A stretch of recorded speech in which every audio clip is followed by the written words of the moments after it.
Yeah. So just leave it. Yeah. just do it, because no matter what you do. Yeah, we just love. I'm taking exception, Sally, to the cane on the older people. Did you see that, Larry? No. And one of the, for the 60 and over, to indicate an older person. There you go. No problem. Nice, not quite. I was glad Wow. you, Yeah. you know, joined us. Maybe a generation or two ago. Not now. I was saying we could have a wheelchair, but I think there'd be some people who take exception to that as well. Hi, Kristen. And that's what he thought too. Change the cane to a tennis racket or something, huh? Well, I had to leave the US Open semifinals women's. Oh, It's on right now. Oh, my God. I am a tennis player. I used to years ago, used to like watching tennis. When Chris Everett and John Well, McEnroe. they are the announcers, Okay. commentators. Especially when Chris Everett and Martina Navratilova used to just go at it all the time. They were great to watch. Since then, I've just, Last night, Djokovic was in Italian spirit to me. because it's a small thing, Very like one last thing to ask. Very Mhm. I kind of quit. I used to watch everything, and now I hardly watch anything.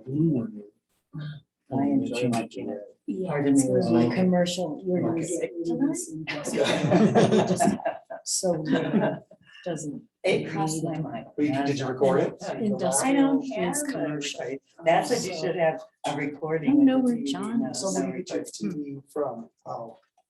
Oh, I do get it from TDS, so I could Okay. pay for that.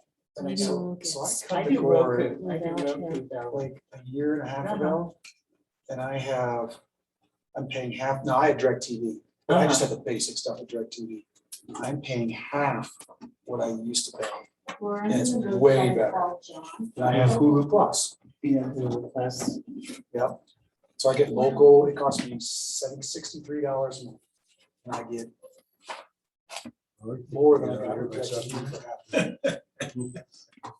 And the TV is limited. seven, I'm sorry, Uh, 7 AM? a.m. Yeah. And it is blood fast. Fantastic. Oh, yeah. Have you got things to say as it reads along? Yeah, I was one of those people, that people kept telling me to cut the cord and do it, and I kept saying no, and then finally I did it. Uh-huh. And it's like, oh my gosh. I've got a lot of Everybody was right. You know what, I never cut do the it. cord my Something- sister and my daughter. I'll test something for you. And so they still like me. having Reliever the work. land. So the We're land not is getting part part of of the. I'm sure no commercial. I never answer anything until it goes to the machine, but they figure if I needed help with company I think faster it's or more 911 with Plan. the landline, then with my. cell phone. Curb. I don't think so. Yeah, I think so. Because I think they know exactly where you are. Minimize. Off your um, position on your cell phone. Character As things. long as I have While your- ensuring no your, commercial. Well, with conflict. of location interest. services Make it, turned on, you know, Mhm. so the that real knows reason exactly where you are. A forest road Oh, it's up in without November, curb, so without maybe commercial I'll development. switch. such as Okay, that, so were you have really character. little part of the Incidentally, policy too? the whole No, my purpose son of was it is Your not- son was. is not to prevent someone- That made you pretty young, huh? Yeah. It's been a few, he was, I just- You said your he's son 19 was. now, so that would have been, he was a sophomore. He was That's what I said. So this is a 4-year-old. I just stopped it right Actually, there. almost 5 now. Oh. So it's his uniform number, not the year. he It's played. not, Yeah, yeah, no, see, I this was is- thinking it might be No. for the year. No, Way to do it. Okay, so This yeah, is your- because I was like, wait a minute, 4 or 5 years old. This is your phone number. Because otherwise, this is 124. There's no development. What's he The road is doing open. It's just working here for Dan Bradley, who's got a kind of a construction landscape. So yeah, he went to college last year for 1 year. Okay, yeah, that's It fine. was a COVID year too. It was, So, yeah, so it was really. He doesn't, well, the major he went for, after a year, he's like, that's not what I want to do. And he didn't know what he wanted to do. So we just kind of talked and I was like, this is spending money. If you don't know what you want to do, just go get a job, you live at home or whatever you want to do. That's what I have. So you figure out what you want to do. Don't just spend money on it. Wait till you know what you want to do. So So that's what he's doing right now. He's trying to figure it out. Hey, He John. still doesn't. Yes, sir. Yeah. Yeah, I was somebody when I knew when like, I was sophomore in high school, I knew what I was doing. Which- I think I was a rarity. Okay. Well, my daughter, it was my daughter's birthday today, turned 34. How many kids you Is got? it just one? Is she non-local or? No, Stanford, Connecticut. Oh, yeah, that's not. No, it's not. Grandkids? No, grandkids. She's getting married in December. Yeah, Hopefully. they're on Yeah, the- call it. yeah. I said, Well, she's thinking in the next it's couple either of gonna be a years. Woodland Park Yeah. future land use Unfortunately, map the or it's person gonna be a she's marrying comprehensive plan. is okay then. Because yes, go Yeah. back and forth. Boy, that could be a big. First three. So what are you gonna do? I think Stick that with future land use Call map. it land use map. Me I- too. What happens to you in comprehensive plan? Yeah, exactly. So Lee and I agree on that one, so let's move on. There's two of us. That's all right. That's no problem. Okay, we are ready to start. I don't have an agenda. It's just our work session. Okay. Sorry, we didn't make copies. He'll share. You did make copies? We did not. He did. They were. sent. Actually, this is the show. 5:30 work special session. Yeah. And starting late because of me.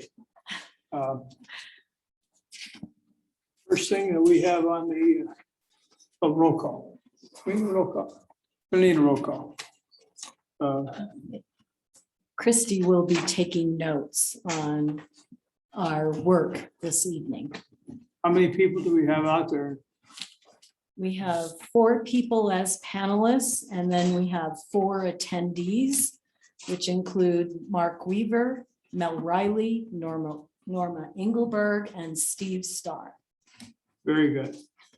First item on the agenda is Vision Woodland Park 2030 chapter review, introduction, land use and growth, housing, community character and design, city findings. Where do we start? And so I will share my screen and walk us through each of these chapters. And Laura will put the comp plan up on the screen for those folks who are here in the audience. So moving forward, I think.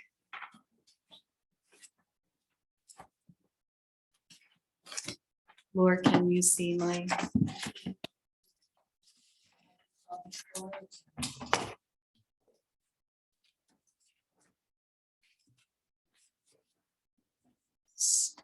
So we'll just make mention at the beginning of the comprehensive plan, we have the cover sheet.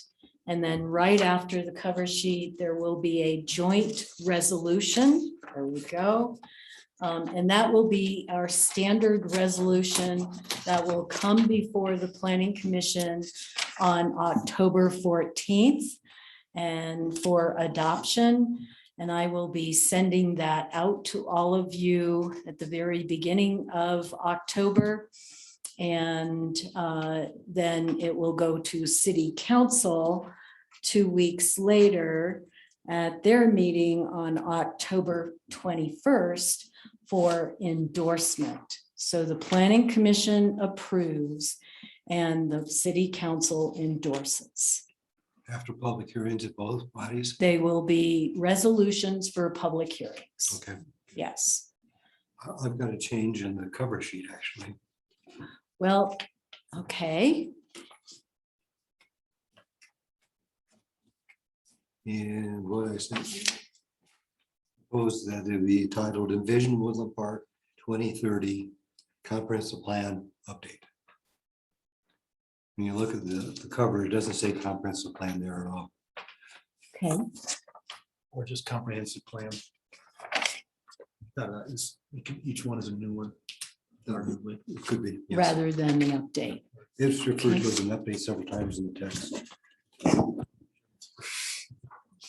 Okay, Christy, did you get that? And of course, did. we'll have a special, the date will be October 2021 Correct.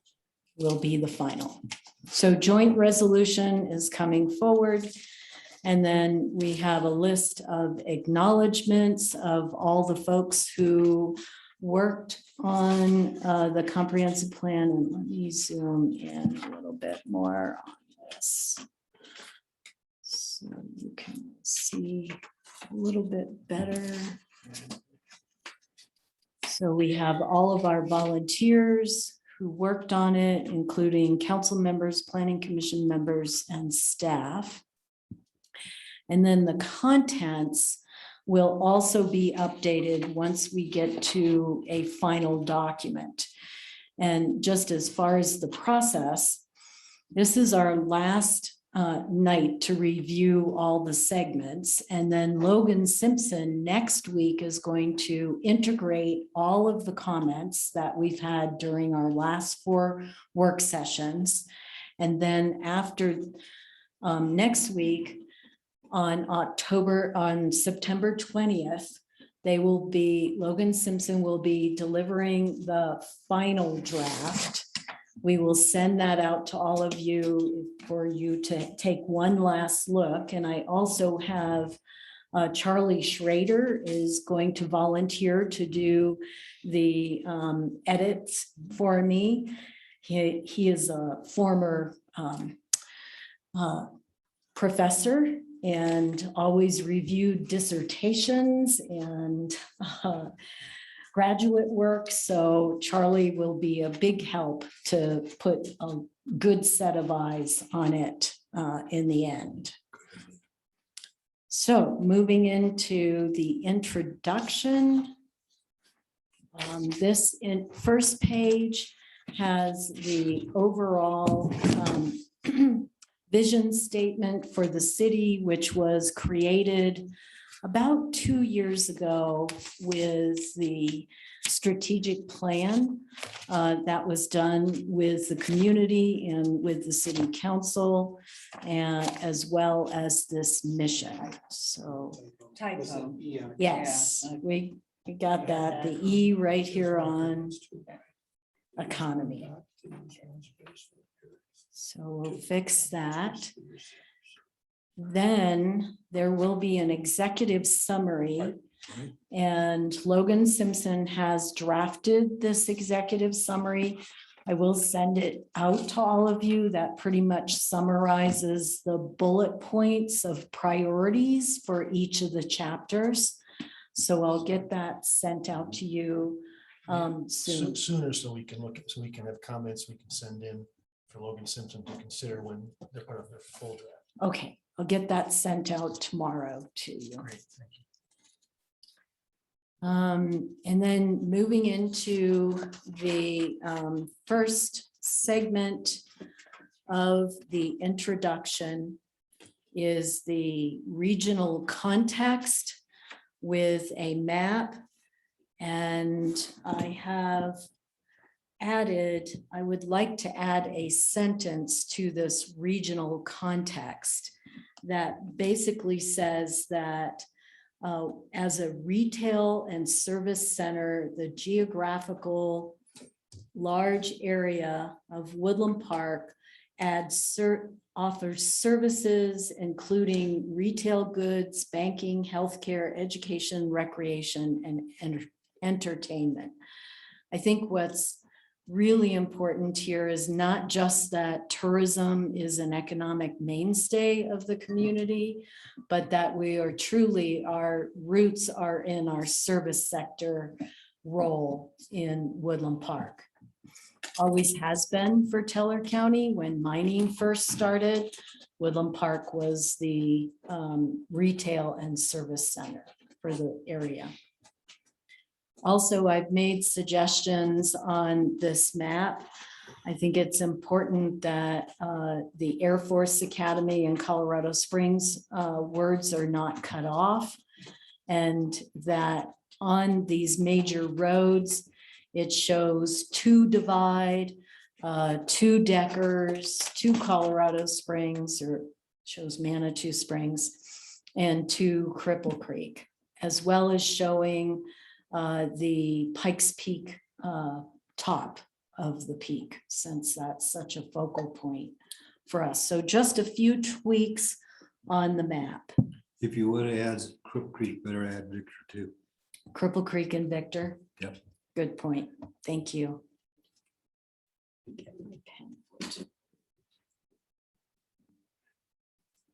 Okay. What is the Envision Woodland Park 2030 comprehensive plan? Couple of short paragraphs.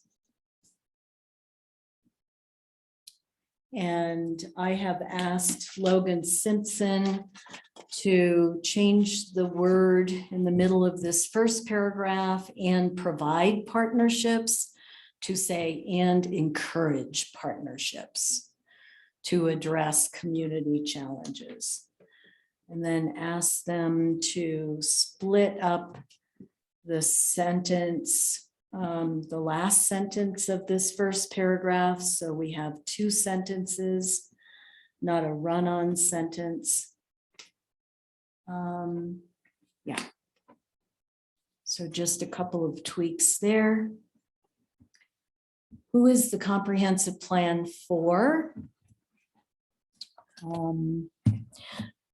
I would like to see this first sentence moved toward the end of this paragraph, because it's really not all about the 3-mile plan, although the 3-mile plan is important. But I think that the second part of that first sentence is most important, so that it says, this plan is designed for city leaders to guide and for community members to understand the future development and redevelopment considerations for Woodland Park from now into the next 20 years. So, and then under adjacent jurisdictions interests, the 3rd bullet in that second group, then we will mention the 3-mile plan.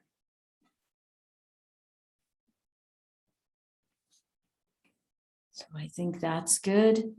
Why update the comprehensive plan? I think this is, I didn't have any recommendations for changes here. This is really good to emphasize that comprehensive plans are mandated by the Colorado state statutes. And it is the Planning Commission's role to create the comprehensive plan.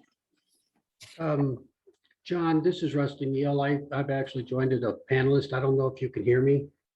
We sure can. John, this was the paragraph that I came into your office and we spoke about regarding tweaking that one sentence so it's legally correct. Do you want me to kind of remind you of what we talked about, or do you recall?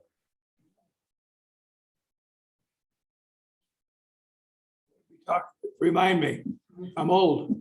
The language says the comprehensive plan is mandated by that CRS. Technically, it's the master plan is mandated by that CRS.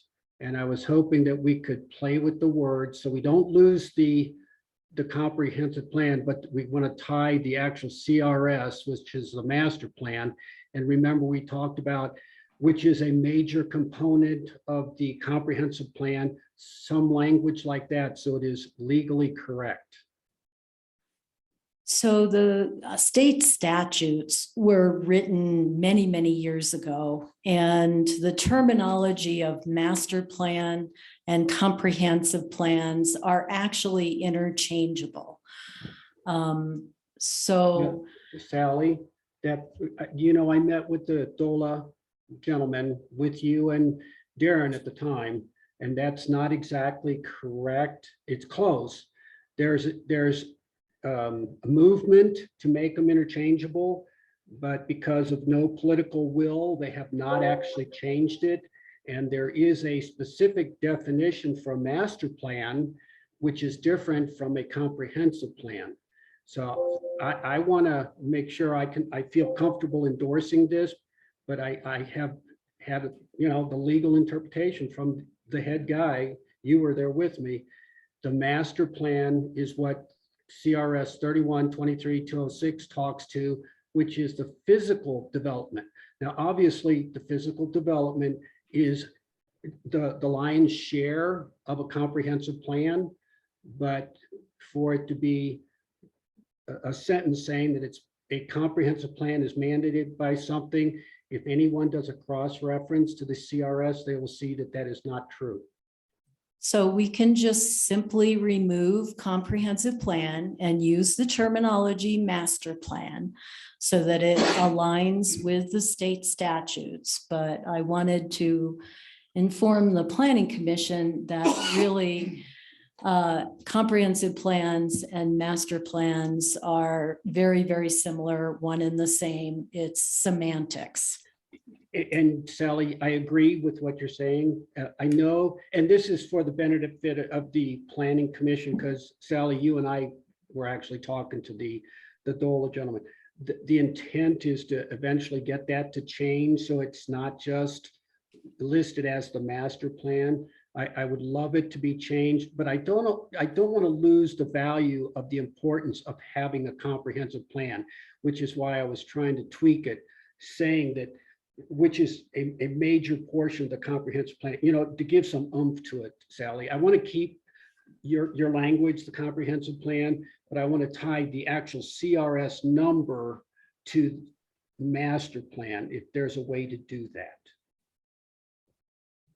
Suggestion. Yes, please. The development and adoption of a master plan is mandated through CRS, et cetera. And then this comprehensive plan satisfies the requirements of that master plan or something similar.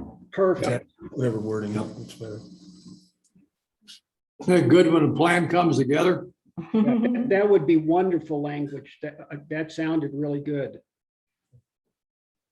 Okay, we'll make, Christy, you've got that. Thank you, Rusty. And thank you, Commission and Sally. Thank you. Did Christie answer you?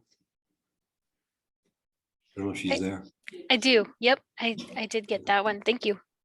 Thank you. Okay.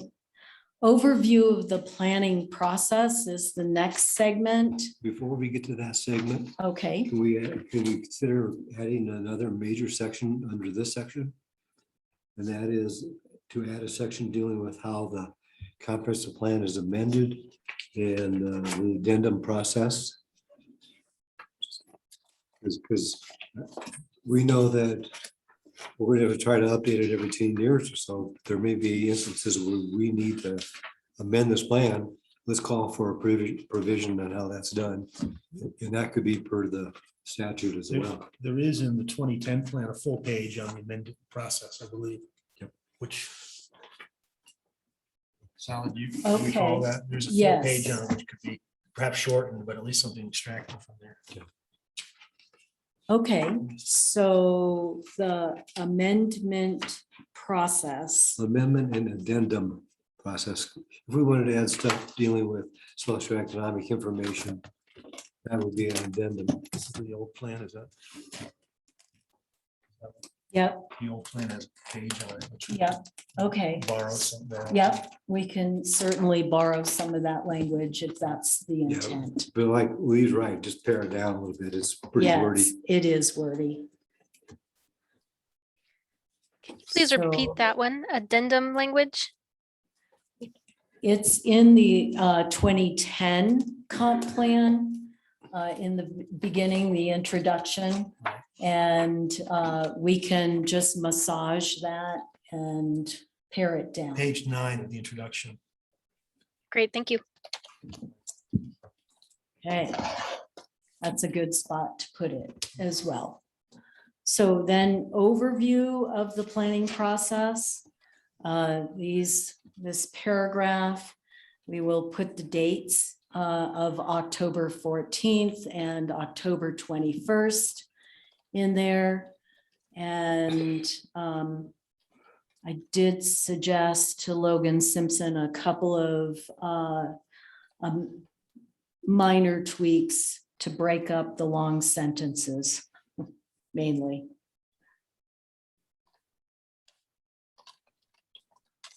Okay. How the plan is organized is the next section. Didn't have any changes other than to put the years into the strategic plan, which was 2019 to 2021. That was a 3-year plan where the vision and the mission was developed. You can put a date there. Yes. And then we move into public involvement. And I think it would be better to call this public involvement process as opposed to highlights. Can I ask a question? Yes, please. Oh, can you get the microphone to? Okay. Is it working? Yes. On the beginning paragraph, public involvement highlights, it is true there were about over 1,000 responses. But that wasn't 1,000 separate people. That was 1,000 responses totaled for 5 or 6 individual surveys. So That's the way correct. it reads right now, it reads like it was 1,000 people, and it wasn't on each. You know what I mean? Does that make sense? Yeah, do you have a suggestion to clarify that? I would just add a word in there that says process resulting in over 1,000 responses, or say how many or whatever, 7 questionnaires. It says a series of online questionnaires were delivered. Okay, there were 7 of them, and over all 7, the total, it was like over 1,000 responses. Rather than just say a series. If that makes sense, Christy, to you, I Yeah, just suggestion. maybe something like resulting in over 1,000 responses within 5 surveys, within 5 separate questionnaires. Yeah, something like that. Over 1,000 people responded to the questionnaires. No, They didn't, that's the point. They didn't? No, most of them had like 250 people on a survey. At one, I think one of them only had 90. So you don't want to represent that 1,000 people, individual people, and out of our 8,000 population responded to these, because they didn't. Valerie, that's a good point.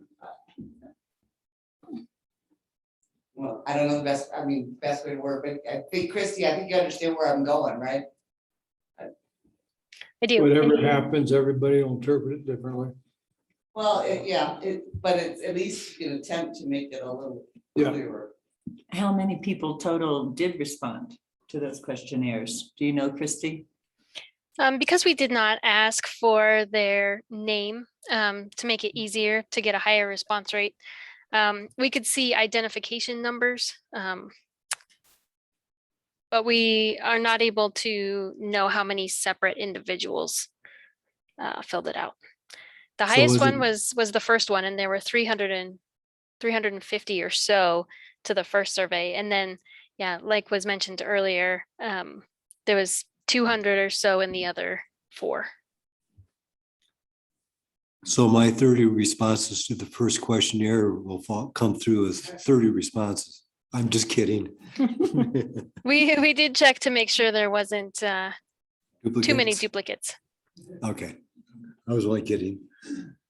I only did 20. okay.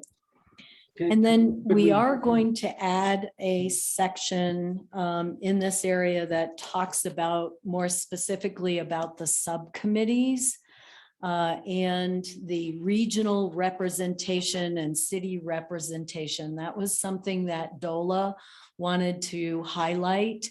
was the engagement of our community included regional representations. So I'll send that additional page out to you tomorrow, as well as the, what is it that I'm sending you? The Executive summary. the executive summary, thanks, Lee. So public involvement will be expanded as well, with another page that will highlight subcommittees, regional representation, and city representation or community members. Sally, that's one, I'm sorry, John, you can't see when I'm raising my hand. But did you make a decision that you would indicate approximately how many people, even if it's something like over 300 individuals, and just base it on the first survey, because we know that was 300 different people, or that's a pretty close to accurate statement. And I guess what I want to do is find some language to pacify Robert a little bit, because I know he's going to be looking to challenge a couple things like that. And I think what you had offered up, Sally, by showing, or what Christie had said, it at least gives it a real high number of citizens, 300, that provided the 1,000 plus responses. There were 25 stakeholders, and then all the other stuff you've been talking about. Is that a possibility to add that little graphic? Is that what the decision? I didn't hear a decision. But 350 people didn't provide 1,000 responses. I don't know what you're saying, Rusty. So Councilman Neal, we will add some more robust language about the total number of individuals that participated, as well as the overall responses to the 6 surveys. That's perfect. I think that will satisfy some of the bitches that might come later. I would like to see this fly through with everybody voting yes and endorsing. I know there will be one non-endorsement, but I think you'll have the lion's share of everybody because it's a great product. Okay, Those changes might affect the graphic also. yeah, I just made a Okay. note on the graphic, so we can represent that. And then I really love this next page, which brings in the image of our Woodland Park and the trees and the tree rings and our beautiful tree that's on the wall that is over 150 years old, and kind of tie that in. So there is a typo, there's a D under Woodland Hotel that needs to be added.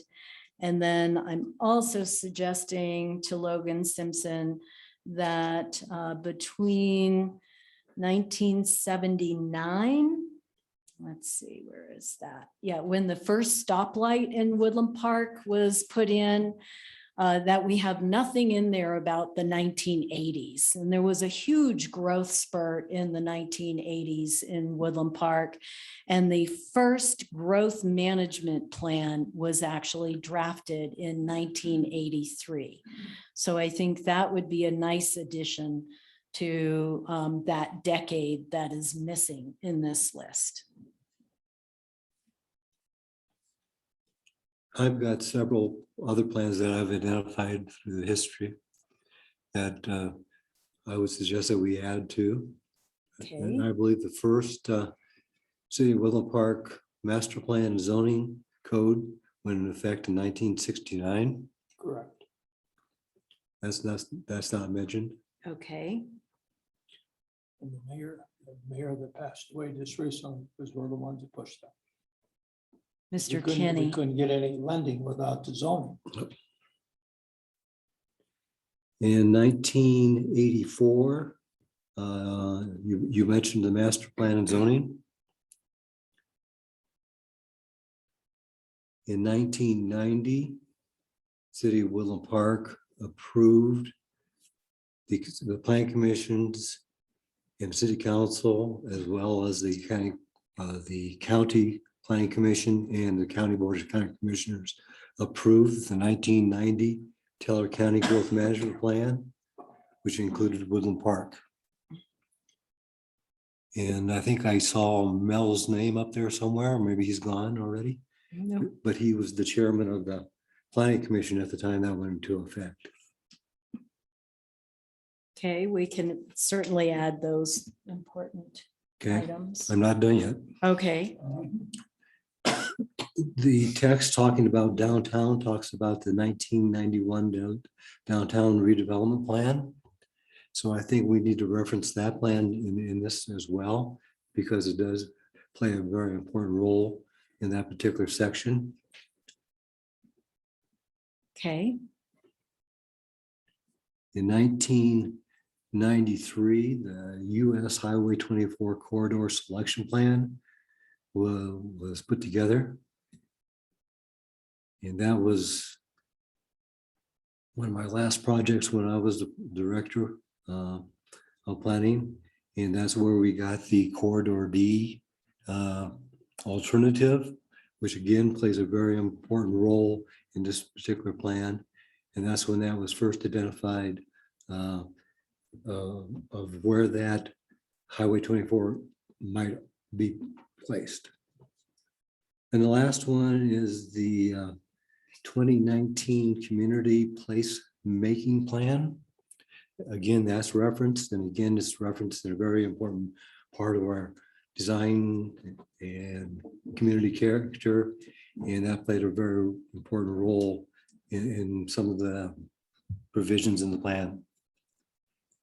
And if you want, I can send you just my page. those are great, great additions. Yeah, thank you.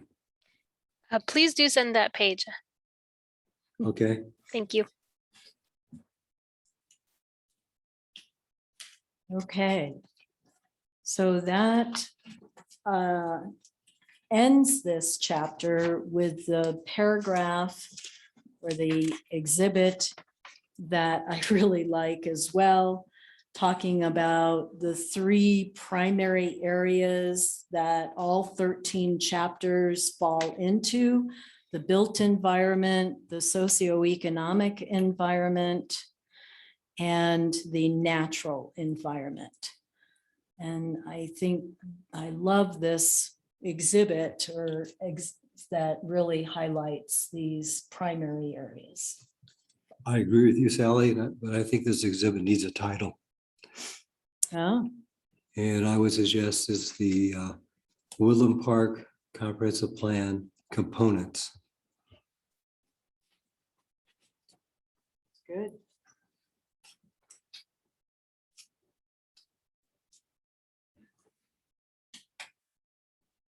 Okay, and I've even grabbed this graphic for the Citizens Academy, so that folks who are involved in going through the 8-week course have a foundation of the structure of the city from a planning perspective.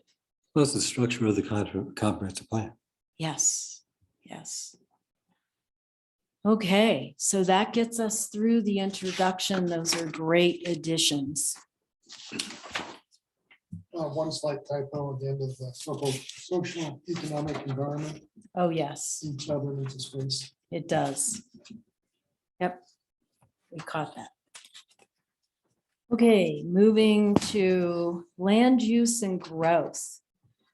And Val Lundy is here, who was sitting on this committee, as well as Ken Hartsfield from the Planning Commission. So we appreciate you being here.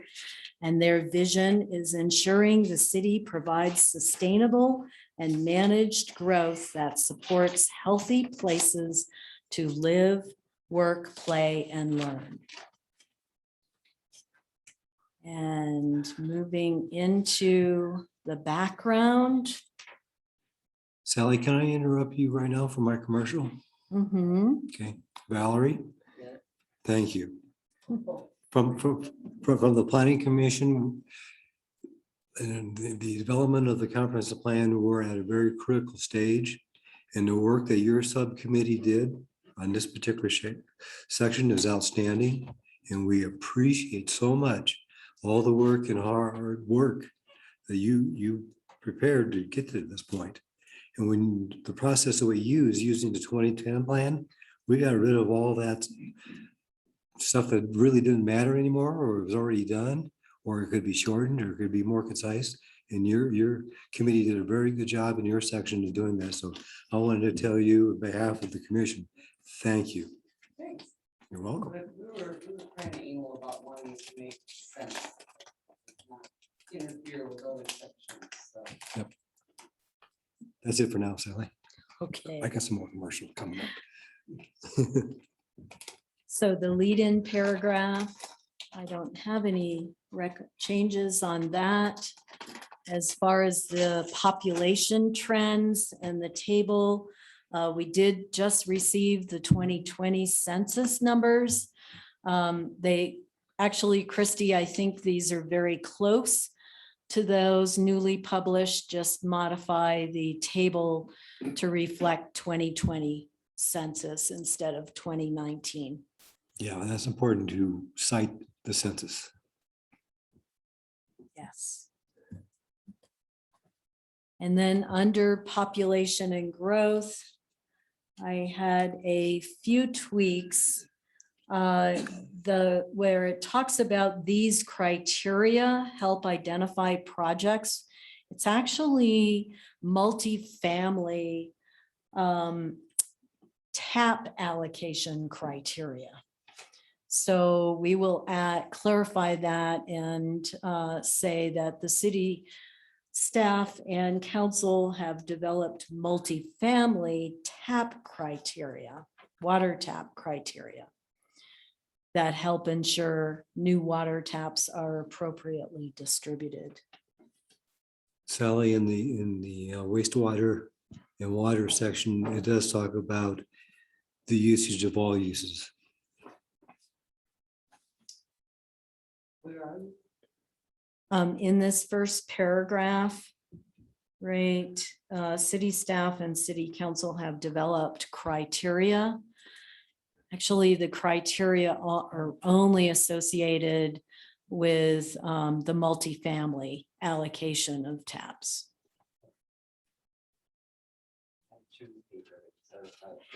And then we need to fix the space but at the top of the paragraph for future water.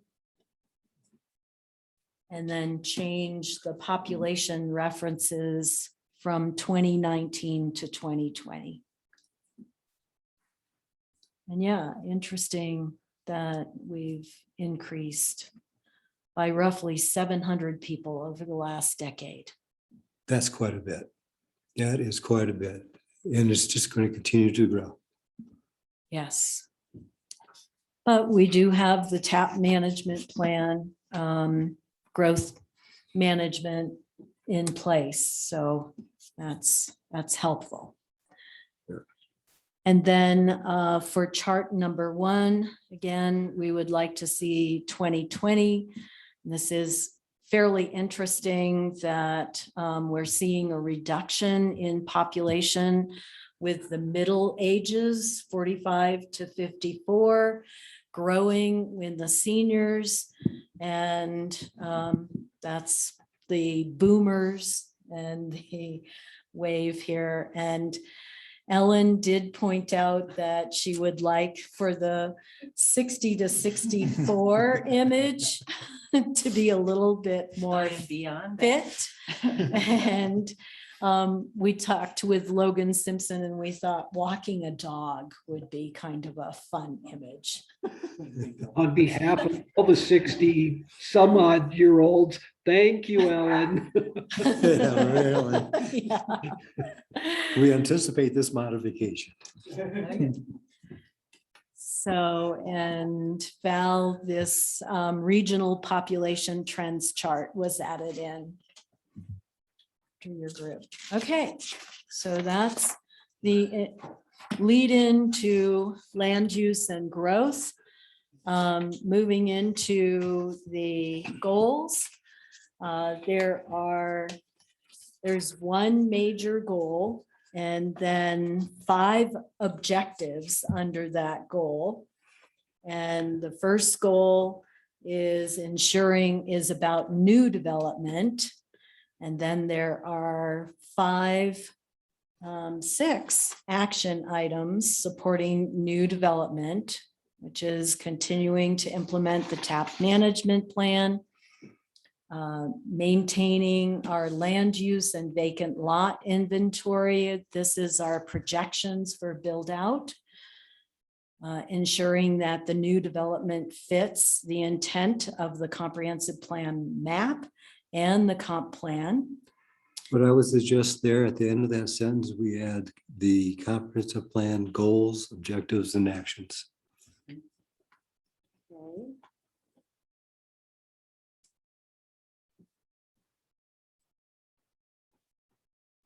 It's good. And then ensure that contemplated projects take into account respect of property rights and the impacts of adjoining properties. Can I suggest a slight edit to that? Actually, this wording I know was in the previous plan, but the first one refers to impact property joiners, the third one to adjacent land. I would prefer to say impacted property neighbors, and the third one to say harmonious with neighboring land uses.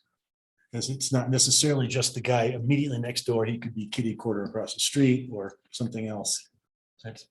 So if we're looking at So, a zoning action, we should consider the neighbors, generally not limiting it just to the next door.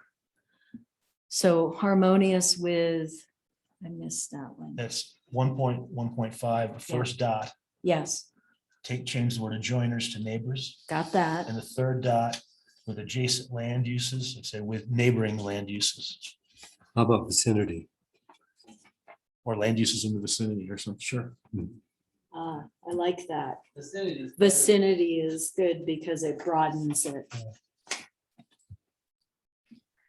I missed the location of the word vicinity. It goes right in that third bullet before the word land uses are Okay, thank you. sufficient harmonious with vicinity land uses. Yep. Strike adjacent. Yes. Okay. Moving to the second objective. One question on 116 before you get off of the first Okay. one. I frankly didn't know what a neighborhood focal point was. I sort of imagined, I looked at the old plan, it had a parenthetical sentence which explained it.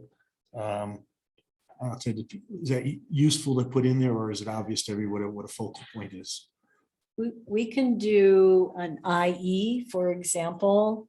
And it's usually a subdivision sign that identifies the subdivision. Like John and I live in Country Ridge Estates. And There is a sentence in parentheses in the original, in our previous plan, that says a neighborhood focal point is an amenity that helps define the area's identity, such as park, school, distinctive shopping area, entry signing, or public art, close paren. That's People good. think it's not necessary, that's fine, but I honestly didn't know what it was until I looked back. She puts in a swimming pool. I want to be able to use it. That's what good neighbors are all about. You want to know that's the neighborhood with the swimming pool. Or near my house, we have some chimneys. There by Majestic Parkway. yeah, which gives There's it a focal point. character. And sometimes neighborhoods are characterized by a similar architectural style or design too. All those are, We had some discussions about that. And part of the reason we had taken that out was because it was a specific list of specific things. And we could name one area that had chimneys and another one that had these signs. It's not always the same. So we were back to the trying to have less words. But I understand, I understand where you're coming from. I just wanted to know why we do it.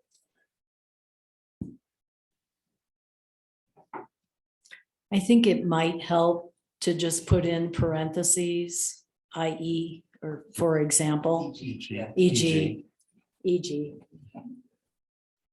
That's EG for you to say. Sally, what's our goal in our area? Our goal, What's our focal point?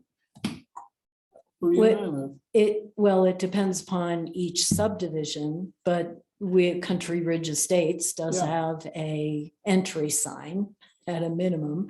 And then many of the homes in our subdivision are cedar sided. So they have a characteristic that is similar. Good views too.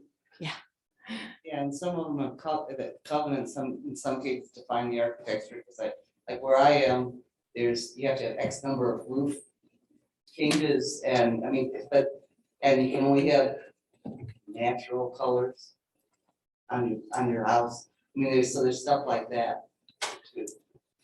Right. Sounds like an HOA. Well, it's a covenant, it's not an HOA, Okay. it's not- it's a covenant. In my neighborhood, if it doesn't fit, then it fits. It's very eclectic. Okay. The next objective is about evaluating city regulations and requirements to ensure that proposed development impacts on the neighborhood and the commercial districts in which it will be located is optimized. Ensure that development is consistent with goals, objectives, and actions in the comprehensive plan. So this is dealing with regulations and requirements. And I kind of stumbled over this a little bit because you don't want to optimize impacts. You want to mitigate impacts. So I'm not sure, maybe Lee, you can. Minimized.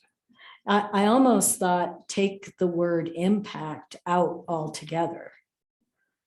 And just evaluate city regulations and requirements to ensure that proposed development and say within neighborhoods and commercial districts in which it's located is optimized.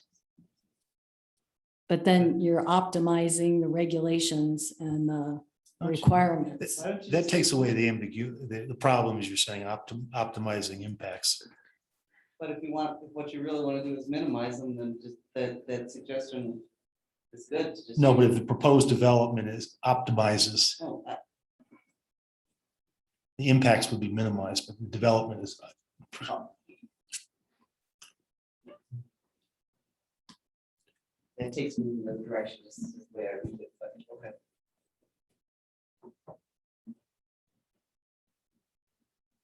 Can we take out the word impact? Or Christy, maybe you have.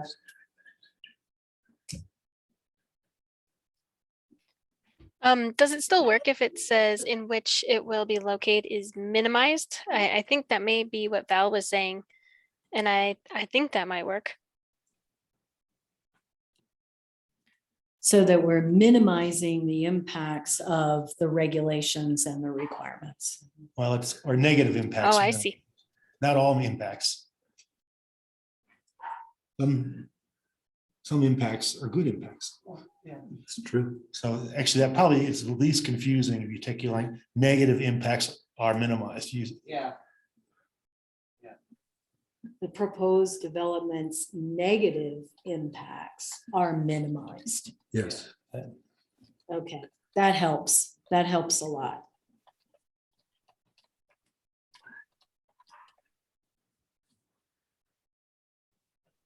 Would you Okay. also want to then add the opposite, where you have the negative and then a clause that says, and the positive is maximized? So it's not just the negative. No, I kind of like that too, because actually rules and regulations and requirements are positive. when we have development. And they're the right ones. Yes, I mean, but we all know, we appreciate setbacks and height restrictions and, things that keep the development patterns uniform and correct.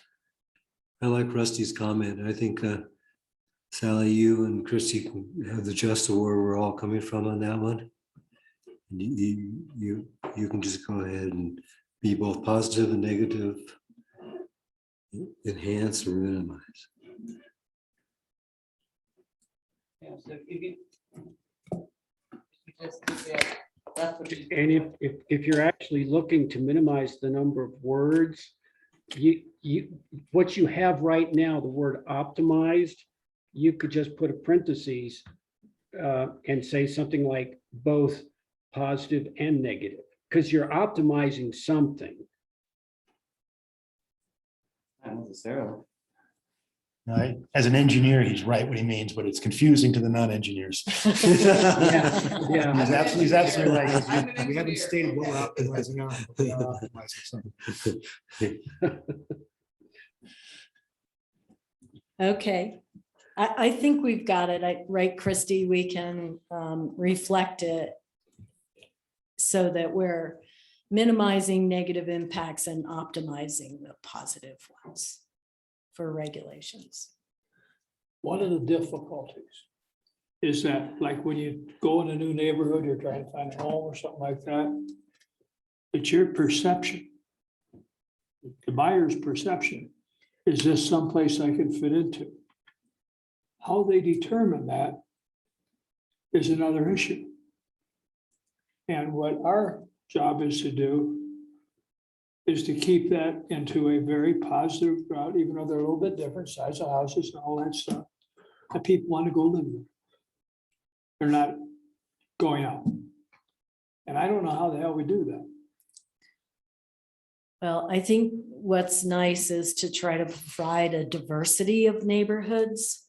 So Yeah. that, depending upon what buyers or families are looking for, they're able to find it. That's somewhere price in level town. as well.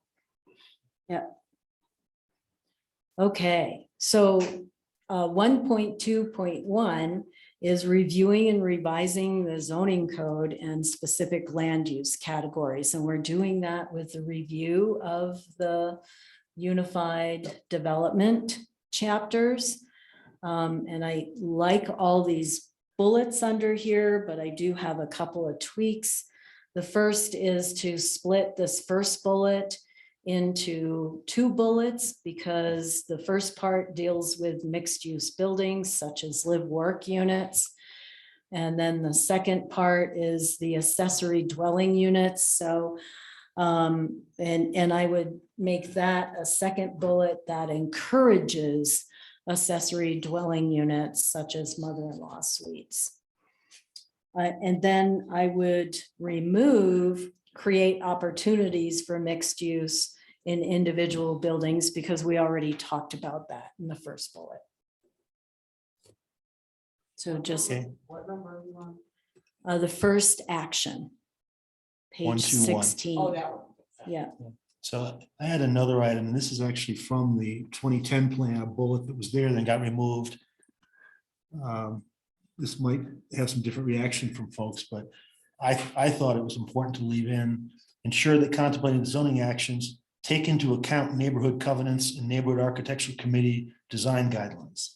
It doesn't say have to follow, but it says ensure that contemplated actions take into consideration. how do you all feel about adding that? As long as we're just considering. We can't mandate that. I thought I'd get some reaction from that too. This was the 2010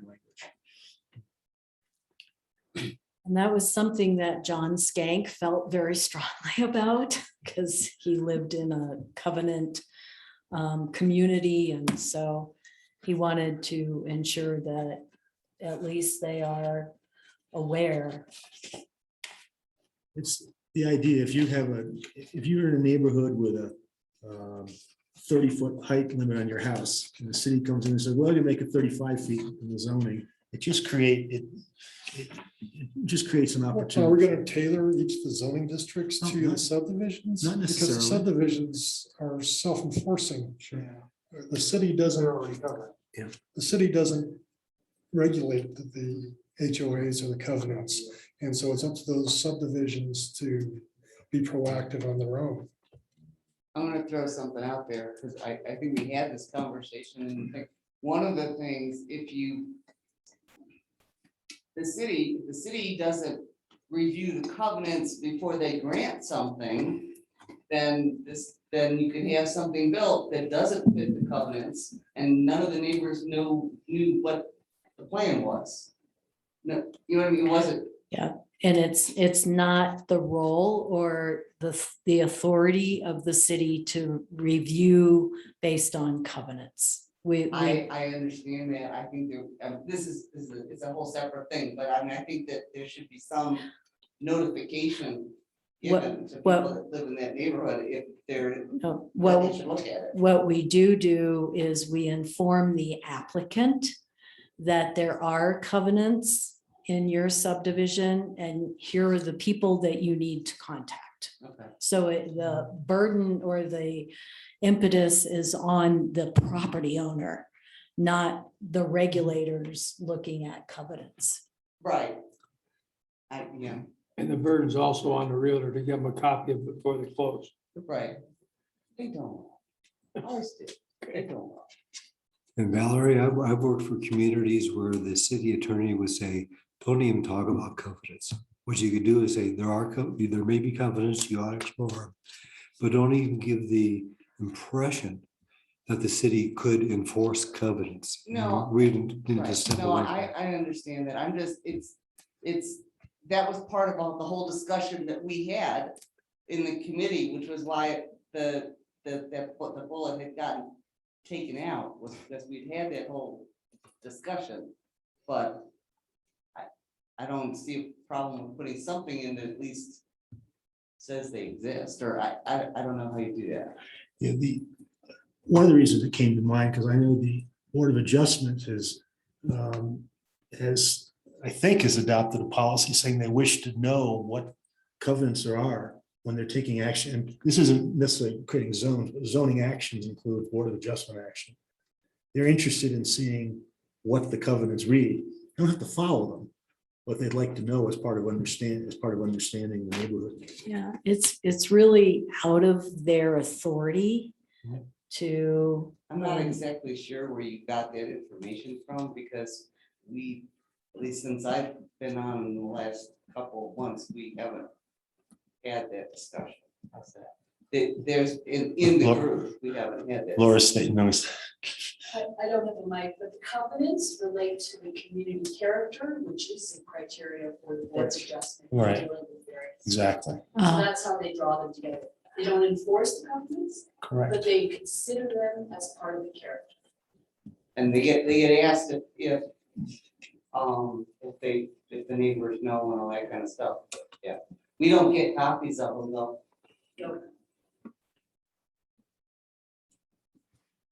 Yeah, we have to be a little careful because they can Sounds like a no become anyways. a no. Oh, I know. No, No. okay. There is a reference to covenants further into, maybe it's under community character, that is soft, very soft about the city's role with covenants. Okay, moving to the second action, which is evaluating the existing zoning matrix, which we will be doing as part of this process. Objective 1.3 is consider developing options that mitigate the impacts of growth and development. For example, budgetary constraints, road construction, overcrowded schools. And this has 4 actions dealing with adequate capacity and infrastructure, future housing projects, vacating common lot lines, and review of the development fee structures. Modifications to those actions. Okay. The fourth objective is regarding the annexation policies. And this is to review the annexation plan. That last plan was actually in draft form in 1999. But it's pretty straightforward in terms of the city does not have additional water to expand our boundaries unless it is something that makes good sense, like an enclave that's totally surrounded by city. There may be a value to bring that hole in the donut into the city.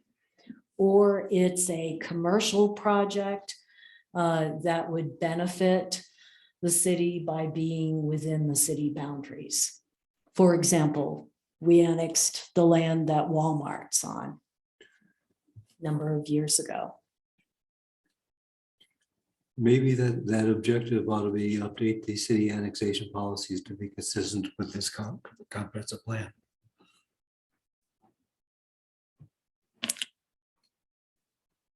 Under 1.4. And can we still, Larry, keep and the ability to provide all municipal services? Yes. Yes, Okay. please. I know one of the problems we've had with some of the enclaves here in the city is the roads had to be brought up to the city standard and that, and they didn't have enough turns in some of the curves and that to even do that. And the city wasn't going to take that on because the tax revenue wouldn't support it. Right. We don't like to annex properties or existing subdivisions that are substandard.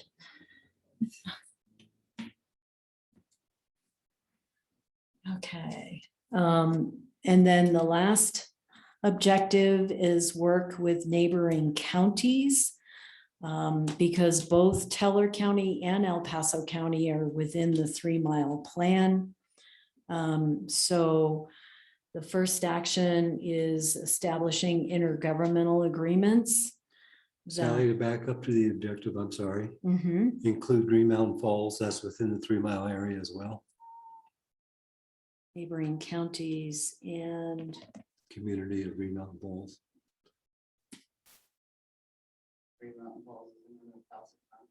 it is, But it's- and part in Teller County too.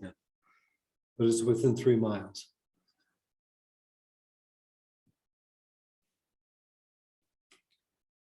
Okay, and then working with our Regional Council of Governments, Pikes Peak Area Regional Council of Governments, and also review and amend the Woodland Park Planning Region Boundary, Growth Boundary. That's identified in the Teller County Growth Management Plan. The 2020 Teller County Growth Management Plan. Yes. Because they spend a lot of time talking about that. Right. Growth boundaries. So, and that's part of the relevant documents.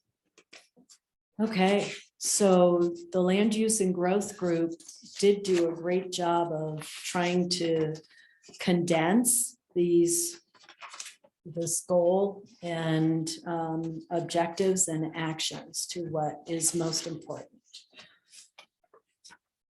The future land use map is also attached to this. This is in very much draft form. And I have handed out on your desk the marked up map that we have sent to Logan Simpson, which identifies these future land use categories.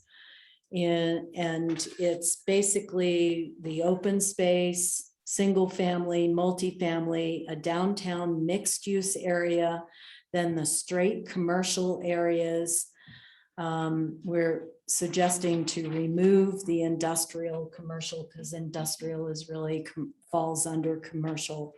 And then a separate parks and semi-public lands, which are really the schools. And Larry pointed out, I forgot, Christie, to put a yellow marker on the Stone Ridge property in the western portion, which is just by Meadowood right now, right where my cursor is. So there may be quite a few more tweaks to this, but we'll get it refined in the final draft. John, may I ask a question? Rusty wants to ask a question. John, Yes, sir. Thank you. Sally, you have the hash lines, the brown during this at the southern portion, kind of where the reliever route alternative is kind of, but it's not mentioned what that is in the legend. It will be labeled Thank you. as the proposed reliever route. Thank you. It's there. It's there. Go We, down. we don't call it a bypass, we call it a reliever route. It sounds kinder. No, go down. Down. Sounds better. No, I meant bring, yeah. What? Well, No, it's, up oh, this. it's right up here in the legend. Thank you, Val. But we'll label it as well on the map. I'd also recommend that this particular map be titled the Woodland Park Future Land Use Map. It's referred to several times as the Woodland Park Comprehensive Plan Map. And I think when you look at the bottom and you look at the key, it is definitely a future land use map. So I would say, look at the text, and especially in the next section coming up, and make sure that it refers to as the future land use. It's a good point, and use that title consistently through the document. Yes. Yes. And Sally, I apologize for my comment. I was looking at the legend in the bottom and I didn't have the top part on my screen. I apologize. That's okay. We're good. All right. And I'd also recommend when we're dealing with draft maps, and I think we're dealing with probably what, fourth version of this, that we identify that as maybe draft number 4 and a date where we can all be on the same page.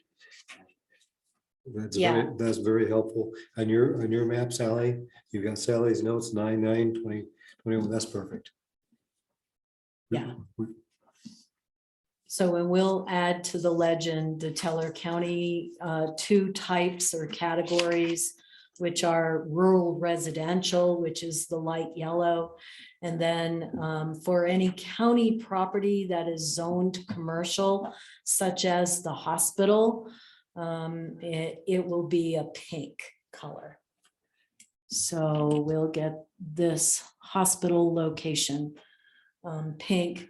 And then across the highway, there is a small portion of commercial property that is owned by Charis Bible College right here. That will be pink also. So this won't be part of the comprehensive plan. Oh yeah, it's going to be page 18 of the comp plan. That means it's aspiration. It is a guide for the future land use, yes. But it pretty much, John, reflects the current zoning. But where it doesn't reflect the zoning is where we've identified like mixed use areas. And we'll get into these descriptions here. Okay. So it could be both, it could be commercial or residential, horizontally or vertically in those mixed use areas. So the white areas identified in the county, you said will be identified as their county zoning. Yes. Okay, sounds good. Yes, which is 99% all residential, or it's agricultural, which is residential. And did you take the opportunity to review all the PUDs and development plans and plats, and make sure that this map was consistent with those. Yes. Because I was only familiar with what's happening in my neighborhood. I didn't have the other things available. In the Stone Ridge. Yeah. So in this description of the, we'll call it the future land use map, and make those changes throughout this first paragraph. The only change I have on this paragraph is that we did remove the 30% slopes and the floodplains on this map. It was just getting too busy to have it all on here. And we do show the floodplains in the drainage portion of the comp plan. And as far as slopes, those come into play with each preliminary plat that comes forward. Okay. And then I've asked Logan Simpson to actually put the reliever route overlay and the open space at the end of these descriptions, because they're kind of ancillary or minor compared to the major focus, which has to do with single family residential. Actually, I've got a proposal to make a major rearrangement of all these categories. Oh, Would you tell like to hear us. those? Yes. Okay. And there's 9 of these major categories. So maybe if you're keeping notes, I would say reliever route overlay would be number 9. Open space would be number 7. Single family residential would be number 1. Multifamily residential would be number 2. Downtown mixed use would be number 4. Commercial would be number 3. Mixed use areas would be number 5.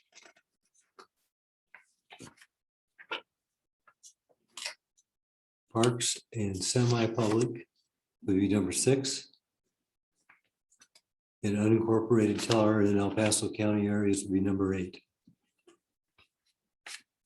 It seemed to kind of follow the sequence of,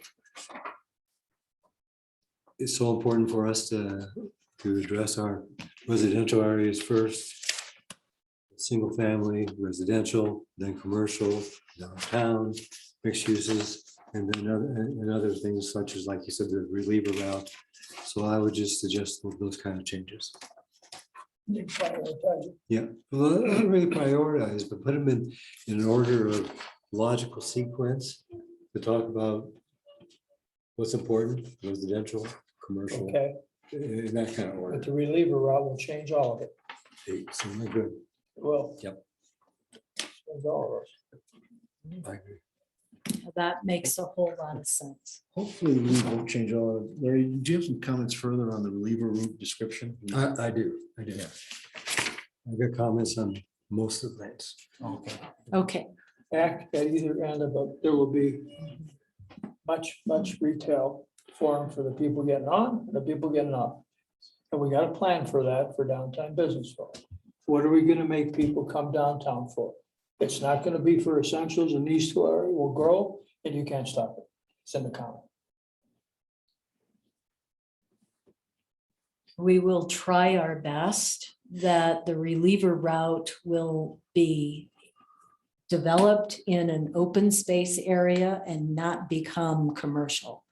There is not services for water and sewer to adequately serve, and we do not want to draw people away from the I commercial. know we don't, part. but when you end up by the hospital up there in 24, we don't have control of that.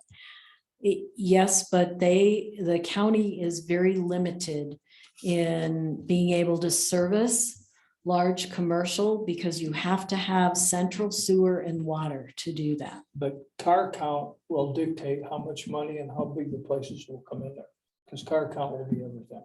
No, you have to have water and sewer in order to develop commercial uses in They the can do county. that, they can do No, the county does not have that ability. Okay. Build it themselves. They will not put in a central water and sewer system to serve pockets of commercial development. But the developer might do their own. Special Possibly. district. I'm just, we don't know what it's gonna come out to. Well, we have to work very closely with the county so that that doesn't happen. We'll all be sitting on a porch counting cars. Okay, Larry, why don't you give us what you'd like to say for, Okay, we'll just go right in order. Pages, we'll start with the reliever route overlay. And I'd look at that last sentence.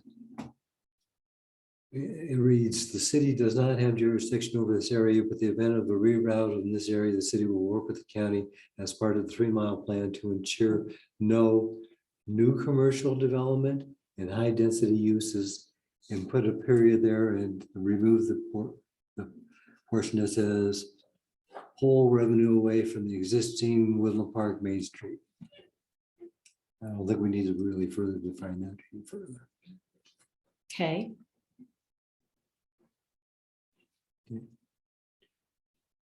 Next one is open space. Number 7, that's okay. okay, Next one is single family residential, number 1. Put the words single family suburban residential and single family urban residential. Larry, I think if you're doing that, you're tying the zoning description to the single family description. I think there's an effort to have the map be more generic and have, is that right? that's right. You're not trying to call these zoning categories. These are Okay. proposed land use categories. It sounds like you're trying to get the names of the zones into it. Right, I know in our zoning code, we refer to both of the zones by 2 different titles. And they are listed in the text of this paragraph. Okay, well, again, you're right, Lee, that we're talking about single family residential in this one, so just forget Of that. all types. Yeah. And then I have a minor tweak where it talks about cluster development if approved through a conditional use permit. It's actually not a conditional use permit. It's, and I suggest that it just be changed to through a public hearing process. Because cluster developments are permitted conditionally that requires a public hearing process.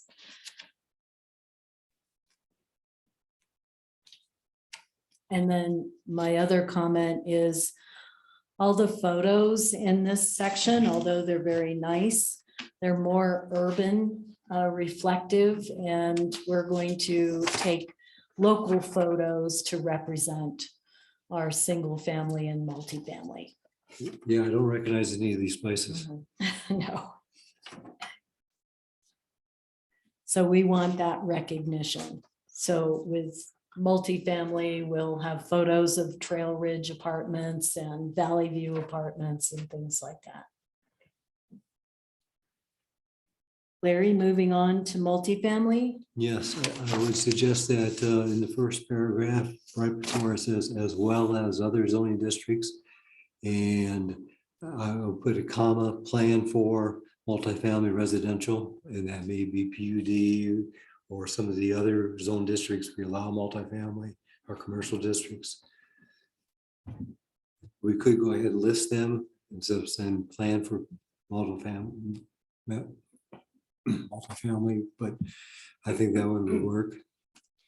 I'm sorry, could you repeat that? So it's a urban MFRU, comma, And planned for multifamily residential. The reason I said that, Christie, is because, again, we have commercial districts that allow multifamily. Okay.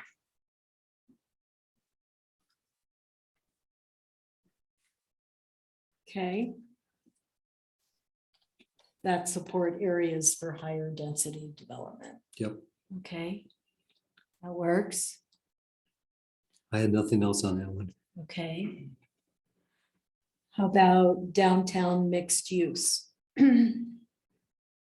So this is primarily the Downtown Development Authority boundary. But it is a little bit further, I've asked, like this area.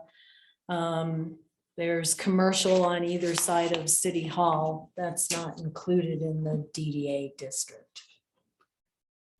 I'd recommend related to that where it says used to identify downtown future land use district, I would say to identify the downtown future land use plan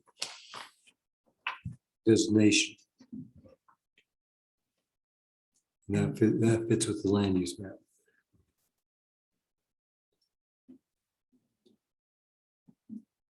And there's a type of planned unite development, planned unit Oh, development. yes. Catch that. Got it. Charlie will catch all of these too. Okay, We talk about commercial. well, the next sentence where it says the zoning categories. I think we need to change categories to districts because here we are talking very specifically about zone districts. The rest of that sentence. The zoning districts in the downtown include central business, commercial, so on and so forth.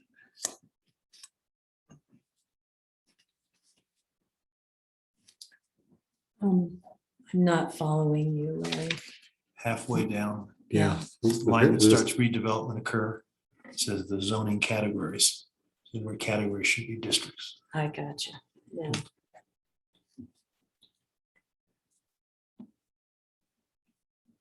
Okay, Then the other thing I would suggest that continuing on with that sentence, it comes down to, it says areas to the north of the downtown. I would say cross off development and put area boundary.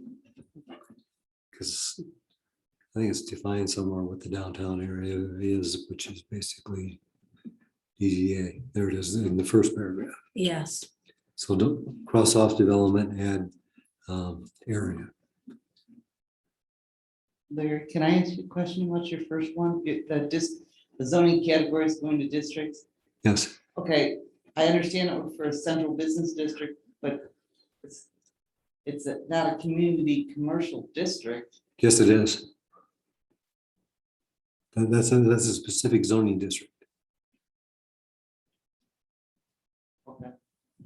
And same thing with urban residential and planned. Well, if that's, Unite. if that's the case, then why in the future land use can we call them categories and not districts? I'm very confused. The future land use is categories. The zoning map is districts. Correct. Semantics. Yeah. I know. And planning and zoning is notorious for these kinds of things. Okay. Commercial, Commercial, I have one small change, and that is in the first sentence where we talk about commercial includes areas of the city that are currently zoned community commercial. Let's add NC neighborhood and SC service commercial. Those are the other two districts I'll allow. good catch. Okay, That's all the changes I have on that one. mixed use areas. Again, looking at the second to the last paragraph, sentence in the first paragraph, change the word. Each of the three identified mixed use districts. They should be areas, again, we don't want to confuse them with zoning. And in that last sentence, it says a description of each mixed use area is listed below with the key on the map. I would say the description of each existing mixed use area, because in the future, there could be more mixed use areas.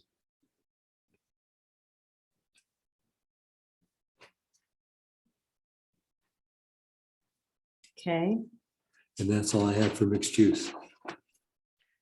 For Okay. mixed use, take out the number 3. Is that?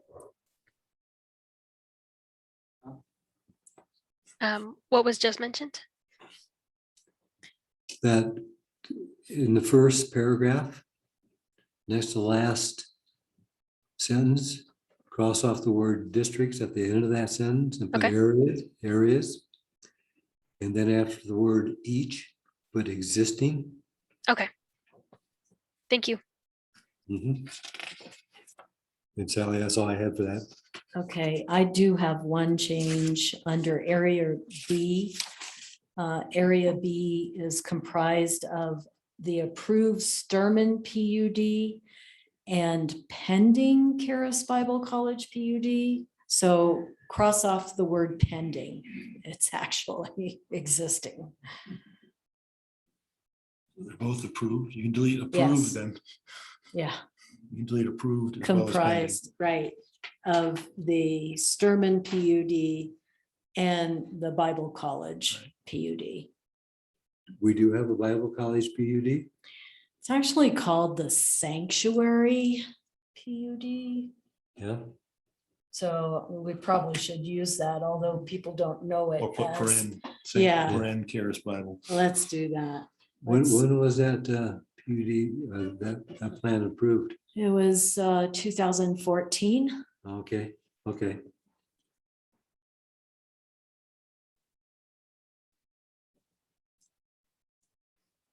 We'll call it the Sanctuary And put- Karis Bible College in parentheses. Now with the change you just did, the Sturman PUD doesn't have event space, cafe and educational facilities, correct? Because you, Right, so they probably need to be split. Because it comprised of the Sturman PUD and Karis Bible, whatever, Sixth Right. Sanctuary. Then it says this PUD, either say this, the Sanctuary PUD, Yeah. you know, so it's I- not Sturman. let's make it the Sanctuary PUD. Does the Sturman PUD still exist? And they only amended a portion of that for sanctuary? Not, it's not part of the Sanctuary PUD at all. No, The Sturman PUD is the 300 acres north of Trout Creek Road, okay. which houses the headquarters of Andrew Womack Ministries, Inc. Okay. And Sally, did you say you were going to insert the word sanctuary between this and PUD in the second sentence? So that- Yes, Okay, so, yeah, we're gonna call it Area B is comprised of the Sturman PUD and the Sanctuary Karis Bible College PUD. and then the next sentence would read, The Sanctuary PUD. perfect, thank you.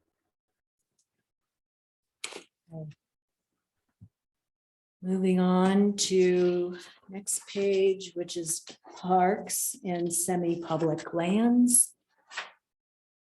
I would recommend on that we insert the word public, so it says parks, comma, public and semi-public lands.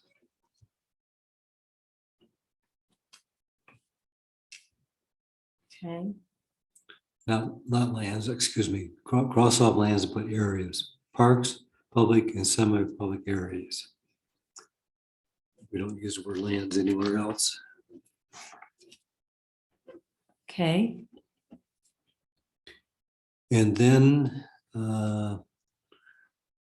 at the end of the first sentence, it reads right now, and other public institutions.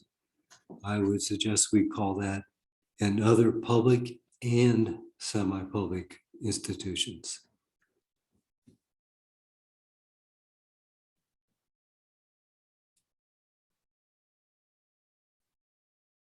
okay.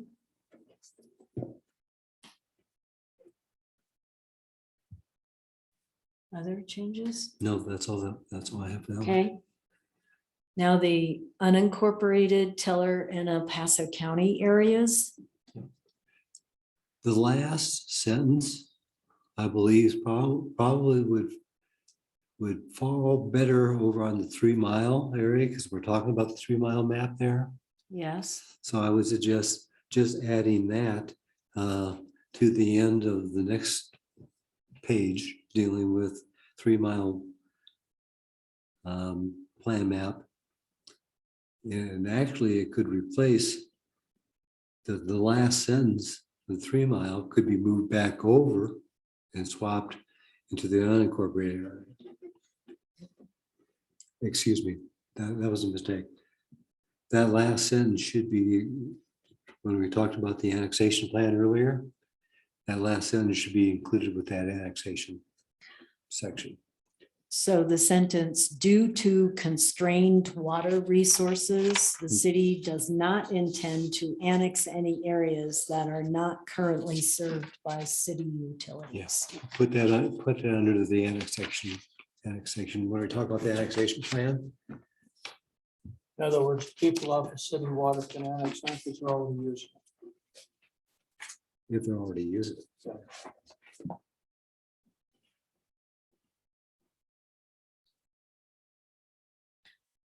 So move that to the annexation objective. Correct.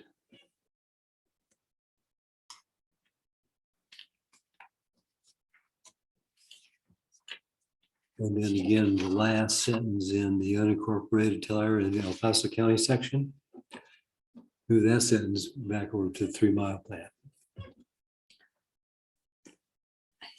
No, look at the unincorporated. There. Yeah, I think though, this is about reviewing the plans in partnership. Okay. Okay.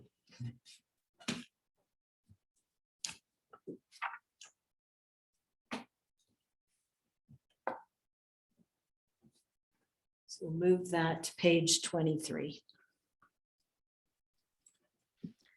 Okay, So just to make sure I understand the last sentence here, any future development proposals will be moved to the annexation plan language objective. No, now Christy, we're gonna move that to page 23 under the 3 mile plan map. Okay. And it's the last sentence on page 23 that will be moved to the annexation objective. correct. Oh, okay. I think there's a possibility that the graphics that you all are referencing might be different than what we're seeing on our screen. I haven't gotten to the 3 mile plan. So it's this sentence. I right see, here. perfect. Okay. Yeah. Okay. All right, thank you, Larry. That's helpful to tweak those descriptions. And thank goodness that's all the stuff I have for this section. Okay. For the 3 mile plan, I just wanted, it's mentioned that this is to be reviewed annually. And I'm not sure it needs a review on an annual basis. 3 miles is 3 miles. It's not going to change. So I think we should take that out. But if the state statute says it's supposed to, how do you just blow that off? I mean, Yeah, I don't think you have a choice. If it really is by Colorado state statute, every municipality is required to review their 3 mile plan annually. I don't think you can blow it off. it's just so bizarre to me that they would. I'm not disagreeing. You don't with have to you. write it down. It also helps you see how much Forest Service lands within the 3 mile area as compared to the private lands that's in the purple. So I would agree with Valerie. Let's just keep that plan right there. Going good. Are you saying, Sally, that it just doesn't have a place on a 2030 comprehensive plan, but there's a place for it? It's just, I had a big why are we reviewing this annually when the distance of 3 miles does not change? Although whether what's in it, yeah, Is it a state statute is why? it says. We could title it information and for people. I think it's fine then. We'll just leave it. So on the map, Sally, Yes. would it be useful to show the reliever route? So if we talk about it being within the 3 mile area influence. What do you all think? It's within it. Yeah, it That's is. good. It's the most important thing that may come up in it. Yeah, That's a very good idea. okay. There's a reason why to review it every year. Sally, can you also remind me if, I know we had the DOLA comment about regional water sources, and I think we identified a place to put that on the utilities map, but I didn't know if we also wanted to identify adjacent water or wastewater services on this map. I think it's fine keeping them with the utilities section. It'd be too cluttered on this. Okay. map. Yeah. A good thought. Okay, that is all of the land use chapter. Moving on to housing. Oh, I got one more commercial here for Valerie. And that is, when your group came together to talk about this particular chapter, in this section, what 3 items did you spend most of your time talking about? I could probably tell. Okay, Just have to open up the right thing. I just. Give me 2 seconds. Yeah.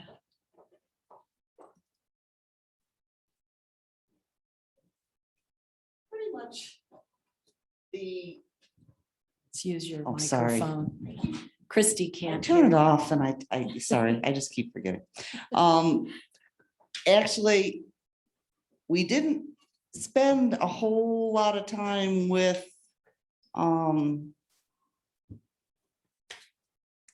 previous events. How's that? But it was the whole thing about the trying to make things be consistent between the design stuff and the development principles and take out stuff that didn't belong in here. That, I mean, that was a long time, because it's like, okay, if it's gonna be in the design stuff, we don't need to have it here too. So there was a lot of that, and the distinction between affordable housing and attainable housing. A lot of time talking about that, because there's a difference. I mean, affordable's definition being, you know, the classic, you can't spend more than 30% of your income on your house. Well, you know, most of us have at some point in our lives. I did. My first house, we spent 75% of our income on our house. So it's that, so that's attainable and what you're willing to do. And that was where we didn't want to get strung up in that whole thing, and just because people make their own decisions on where they put their emphasis. okay. So, yeah, that's why it's kind of a lot different. That doesn't surprise me that the committee spent a lot of time talking the difference between attainable and affordable. We've had that conversation up here many times before. Affordable is what you want. In a Little Mary Sunshine world, I would agree with that statement if you're going to use the classic definition. But if people, if you make whatever, some X amount of money and you want to spend most of it, do nothing else but have that house, that's your choice. And it's attainable for you because that was your choice on how you spent your money. As long as you can get a mortgage on it, you are right. Yeah, well, yeah.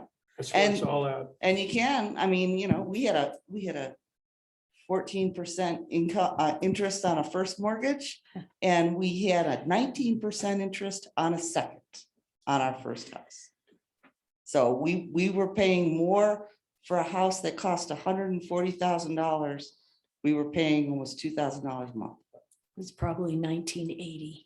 Yeah, well, it was, yeah, it was right around in there. Yeah, it was That before Before nasty. things changed. Yeah, it was nasty, but we survived. So the housing vision is support a diversity of housing types that provide a safe living environment for all stages of life. Really like that, short and sweet. That's good. And then this chapter starts with a housing density map to kind of exhibit in the shaded areas where the higher densities of town are. Tamarack area, Columbine area, Evergreen, Forest Edge. Trail Ridge is actually 2 words. And then also showing Westwood Lakes on the west side of town. But the majority of the community is low density housing, considered low density. How much of the gray area is Forest Service land? You mean this portion, like right in here? So the dark gray is Forest Service? The dark gray is the city boundary. And I can add that to the legend if that would be helpful. And it's areas that are undeveloped, don't Okay. show any of the houses in them. It's kind of like an old USGS map. If you looked at Okay. those, they all showed the little houses, little box. That's an Um, important distinction that Ken brings up, because if you're looking at Forest Service, then you know that you anticipate that development's not going to occur there. For the other areas, it could, and it's currently pretty low density development.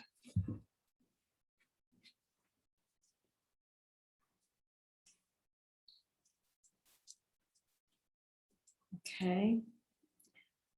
Moving into the background, first paragraph. Any changes or tweaks to that? And then the graphic, which shows, big thing is we have detached single family, about 80% of the overall units are detached single family. Typically, a community might look to have 30% of their units as multifamily.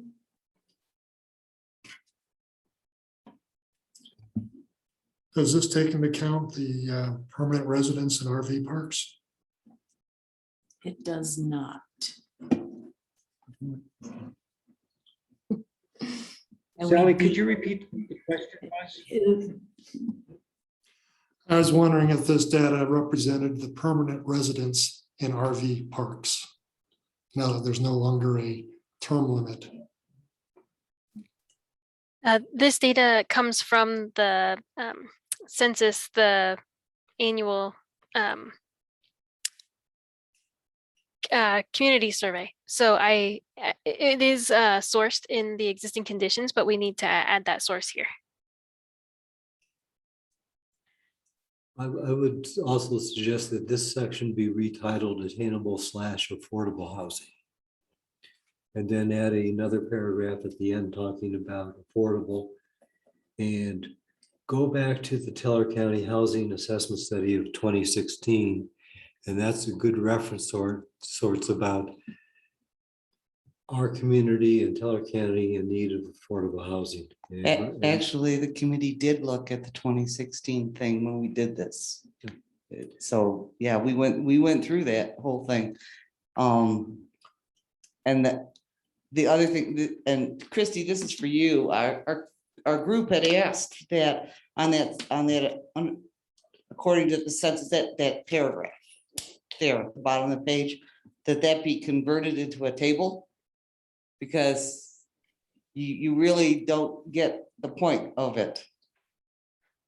Okay, I know we converted a few different things to tables, so let me double check, see what happened.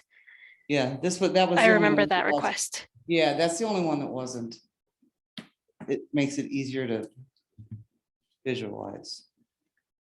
And then again, I would suggest another paragraph on affordable housing and how we can do to encourage to do that through methods and actions. And I didn't spend a whole lot of time drafting them, but I think that's very important to include that with Attainable. Why don't you, are you saying that having read the rest of it? Because I know you did, because it is addressed in the rest of it. Mhm. But again, it's a definition thing. Affordable has all kinds of connotations that, quite frankly, for a lot of people are more negative than positive. Attainable is a better word to use. It doesn't offend people. I'm just. You're right. I agree. You're right. It's got a bad image to it. It does. So we didn't think it was a So good even though we're idea. not gonna change the housing, we'll change the name. Well, yeah, but Okay, why not? it just makes more sense. It doesn't have the negative on it. But would it be wise to add the definition that HUD uses for affordable housing?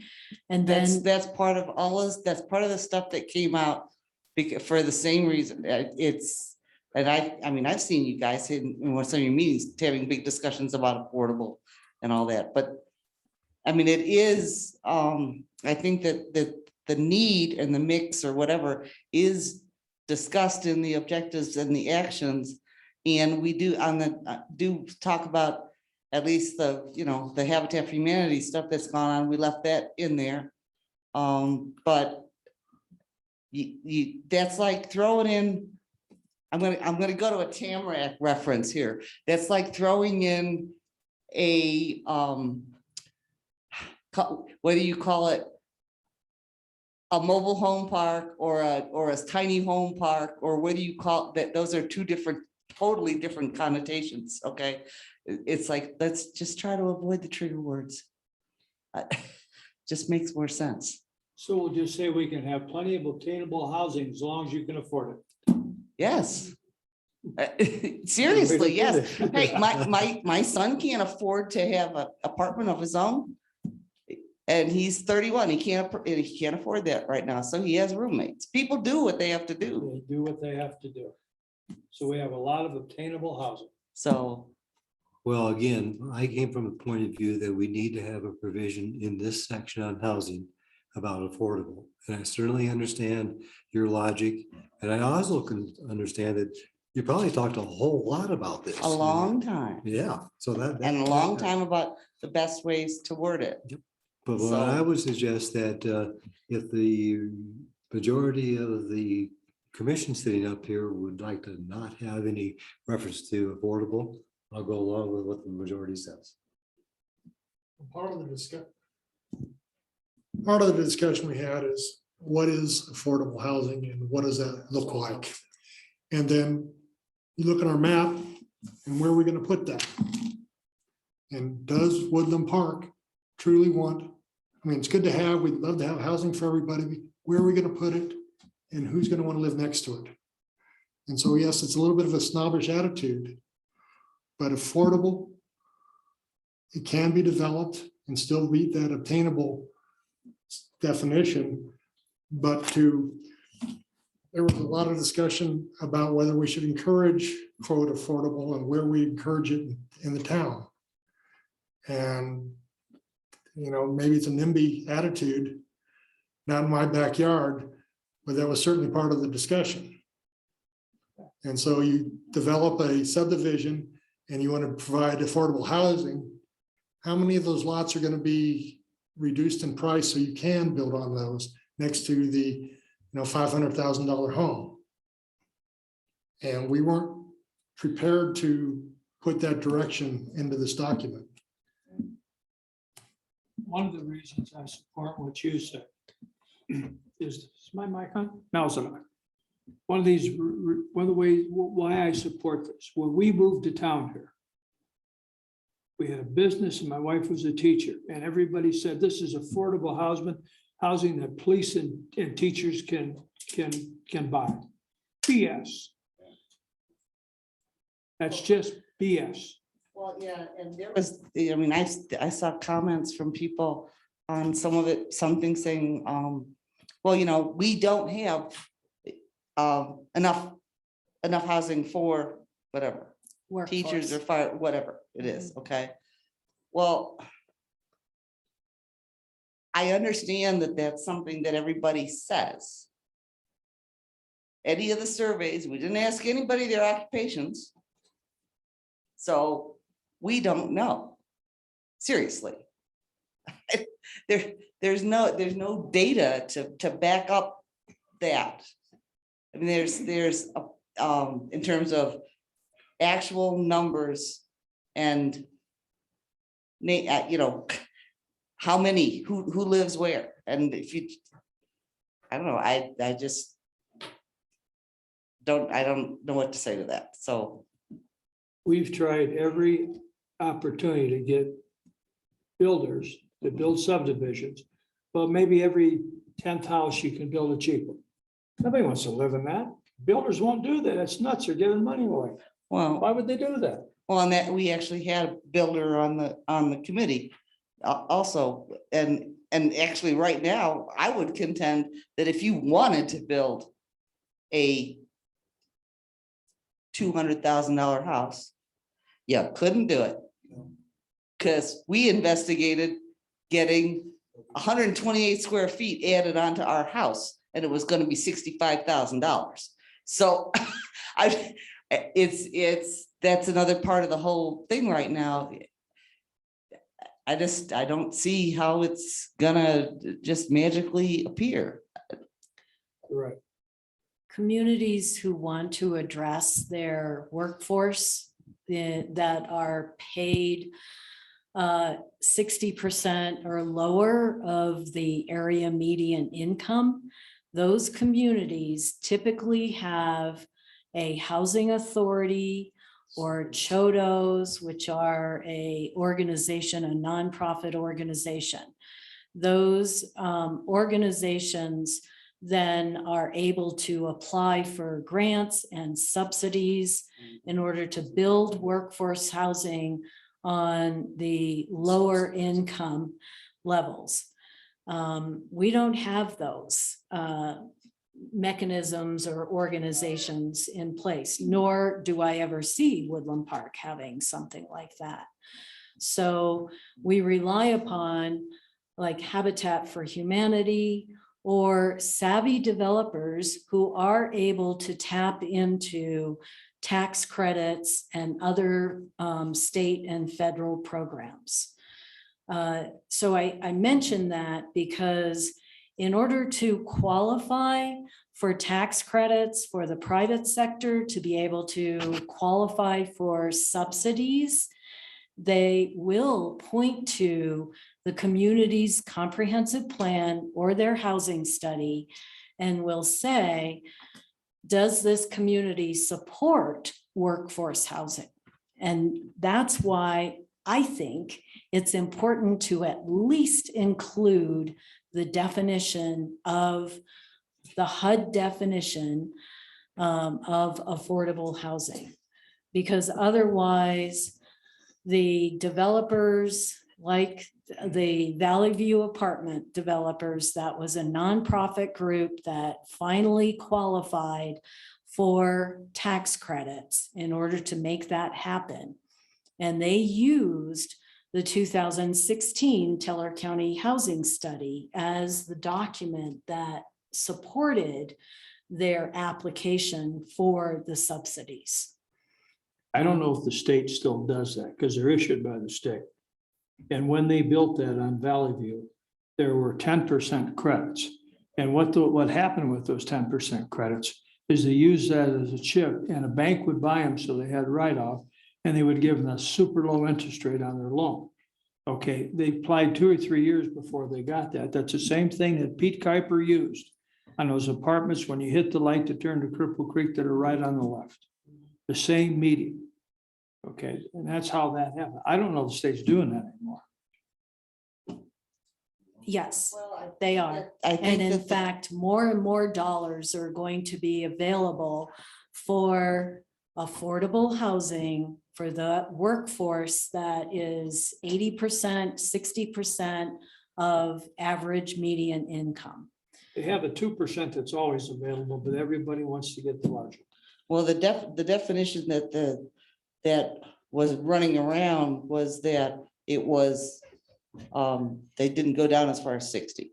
It went down to 80% of the area median income.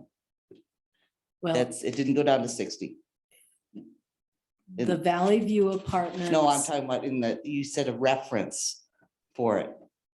That it didn't, that number didn't go down to 80% in a definition of something that would be considered affordable. No, the HUD, if we just include in this paragraph that you talk about attainable housing, and then just include that affordable housing is defined by HUD as 30% of an individual of a household's income, period.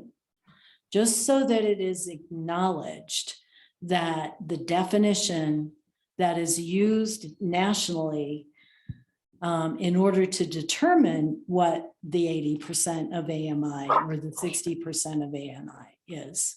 But you can still get a mortgage for a number that's, I don't know.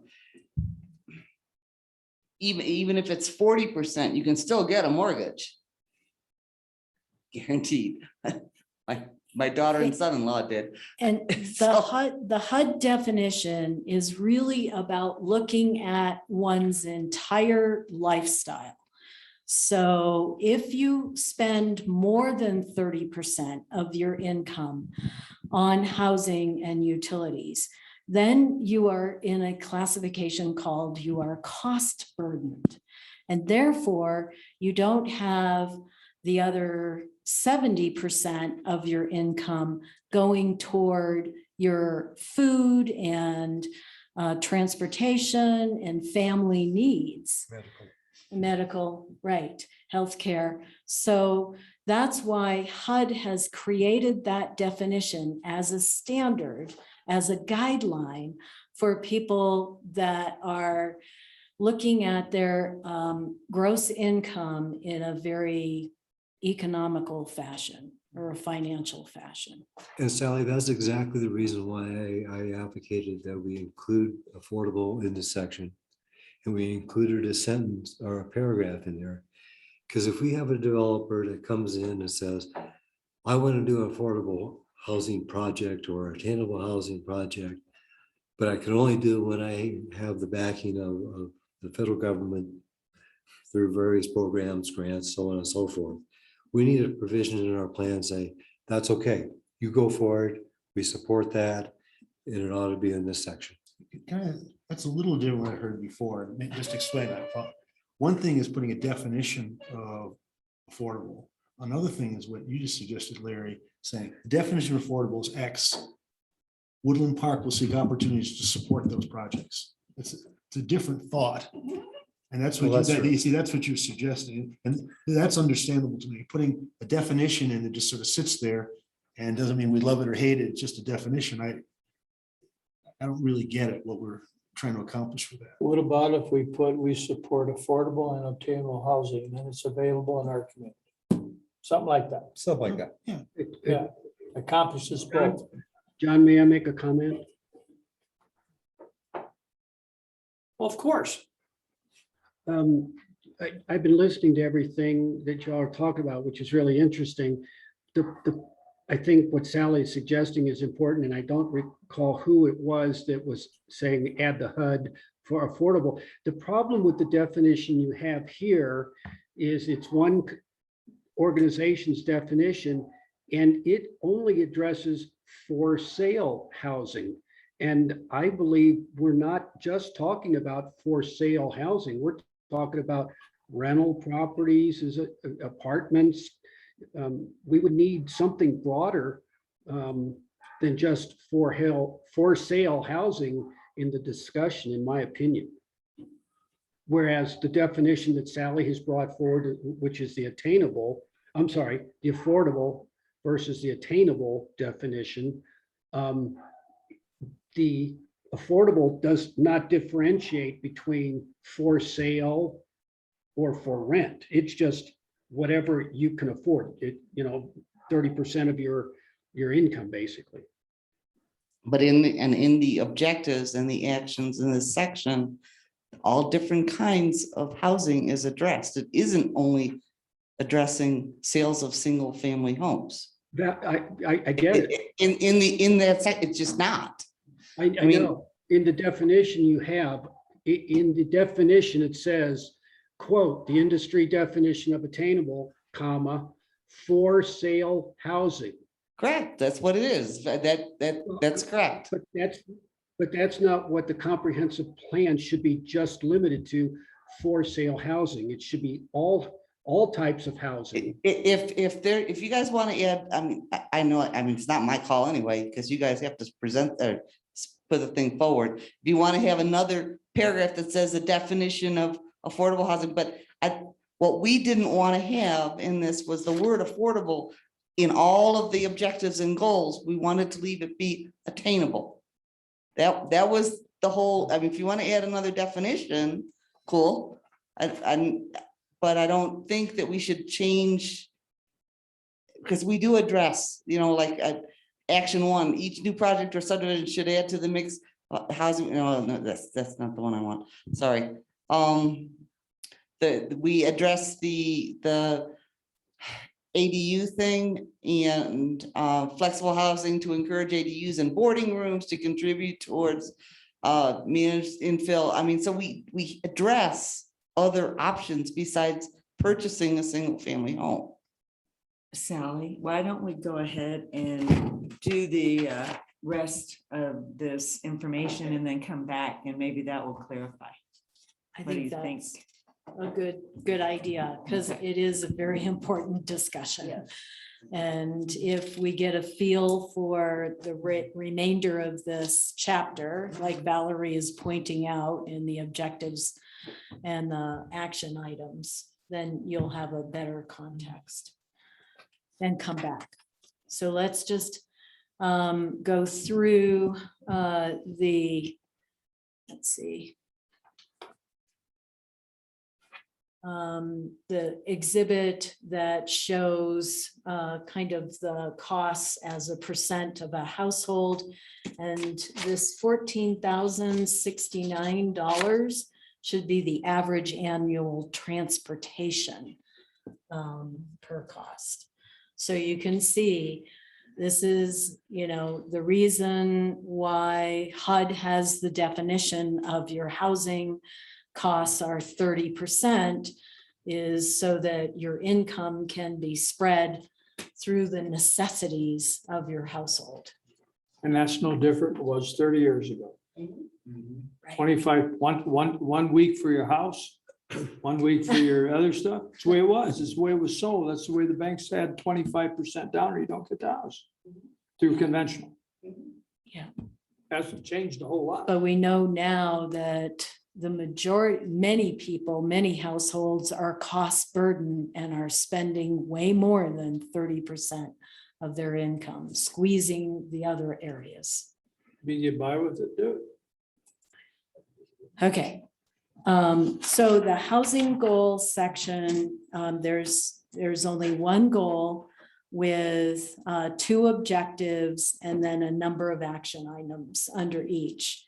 But the first goal is providing a balanced and diverse housing supply that's well-designed, well-maintained, and available to all citizens throughout the entire community. With objective number 1, promoting stable and safe neighborhoods that provide the variety of housing. And then 4 action items. First action is adding a mix of housing models and styles. I think that's a heavy burden. And somebody may want to come in and do a subdivision or a project of just single family homes. We see that all the time, right? So, We see developers coming in asking for a plat for single-family homes only. Sure. This action actually says, should add to the mix of housing models and styles. If we can word that in such a way to encourage and not should add, that action would be a lot more attainable than trying to restrict somebody and say, you can't do your single family until you can go ahead and add to the mix of housing types and styles. Okay, the point of this one, and perhaps it's not, was that we didn't want to have a situation where it says the rest of it to remain in the community as their needs change, okay? The thought process there was with a mix of housing styles, for example, is have some, some one stories. So that if you're in a walker, us old people, if you're in a walker, that you can still stay in your house. I mean, that was the logic of this particular one. It wasn't different values of houses. You know what I mean? That's, Well, can we correct that by crossing out the word should add and just say encourage? And that would still meet the intent, then, Valerie? Each new project or subdivision should encourage the mix of housing models and styles. I think, There's just the wording of that. yeah, no. That's it, it's just wording. Yeah, it's just wording. Should add, that sounds like you're requiring, Must do. must. No, it doesn't. No, shall would be a must do. So, but, How about, are you okay with encourage? sure. Okay, Yeah, but each project can encourage that. Yeah. That's wrong. There's wrong. Think about that sentence, what it just read. Each new project should encourage the mix of housing models. A project doesn't encourage a mix. No. A person encourages. Probably start the sentence with encourage. Encourage each new project. Project to add to the mix. Yeah, there we go. Is that all right? You got it. yes, All right. okay. Oh, Wordsmithing. yeah, there. well, no, yeah. Okay, and then the 1.1.2 is review and revise the zoning code, which is what we'll be doing here to promote mixed use. And just a comment on mixed use. It's an aspiration that is really noble, but it is very, very hard to do. Whether it's especially vertical mixed use, because if you have commercial on the ground floor and then you have stories of residential above, those commercial uses are oftentimes create impacts on the residential, whether it, especially like if it's a restaurant, then you have odors and noise. And Are they all gonna make kinds of burgers or things. steaks? What scent are you going to get? The other, As long as it's not sushi. the other thing is that the building codes require, fire separations, separate heating and venting systems, all kinds of challenges with that type of mixed use. Let's follow Ken's lead on that one and cross off the word promote and use encourage.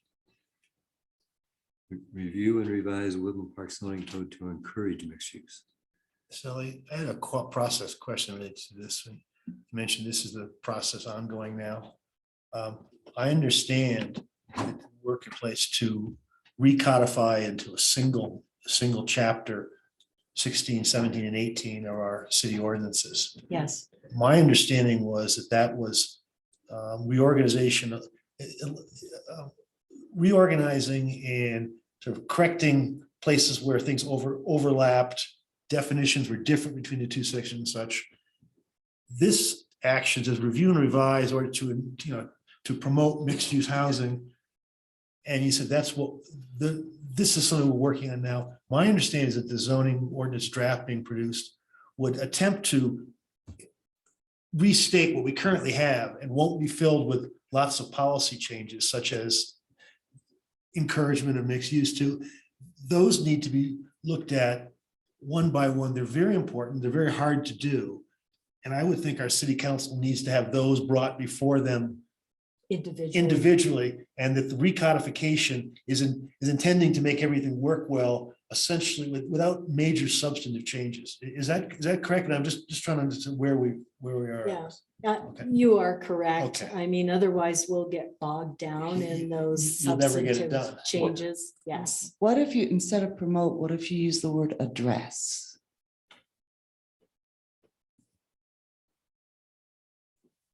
But I think we want to promote. Okay. People are- I thought Larry didn't People are want to nodding. promote. Let's be promote. Keep promote. Mhm. Okay. Thanks, Lee, for that clarification. So here's another review and revise for the accessory dwelling units.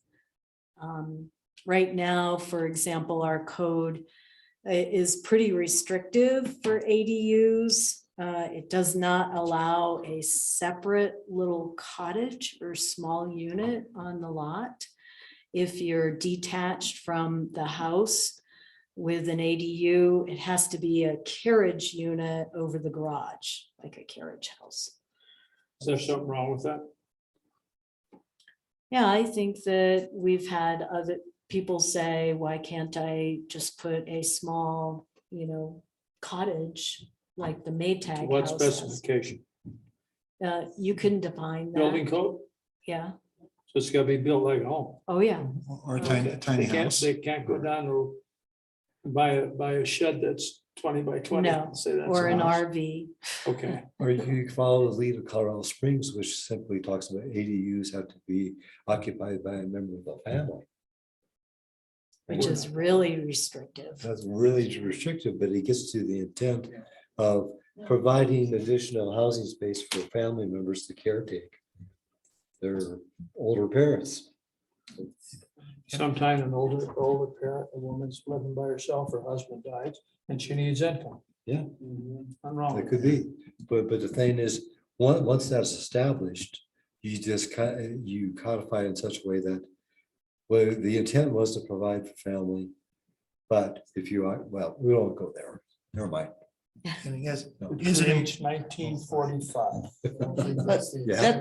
That's why we added the possibility of boarding rooms into this thing, and it's a review thing. It's aspirational from the standpoint of it's a review. It's not Right. for us to review here, Right. right this second.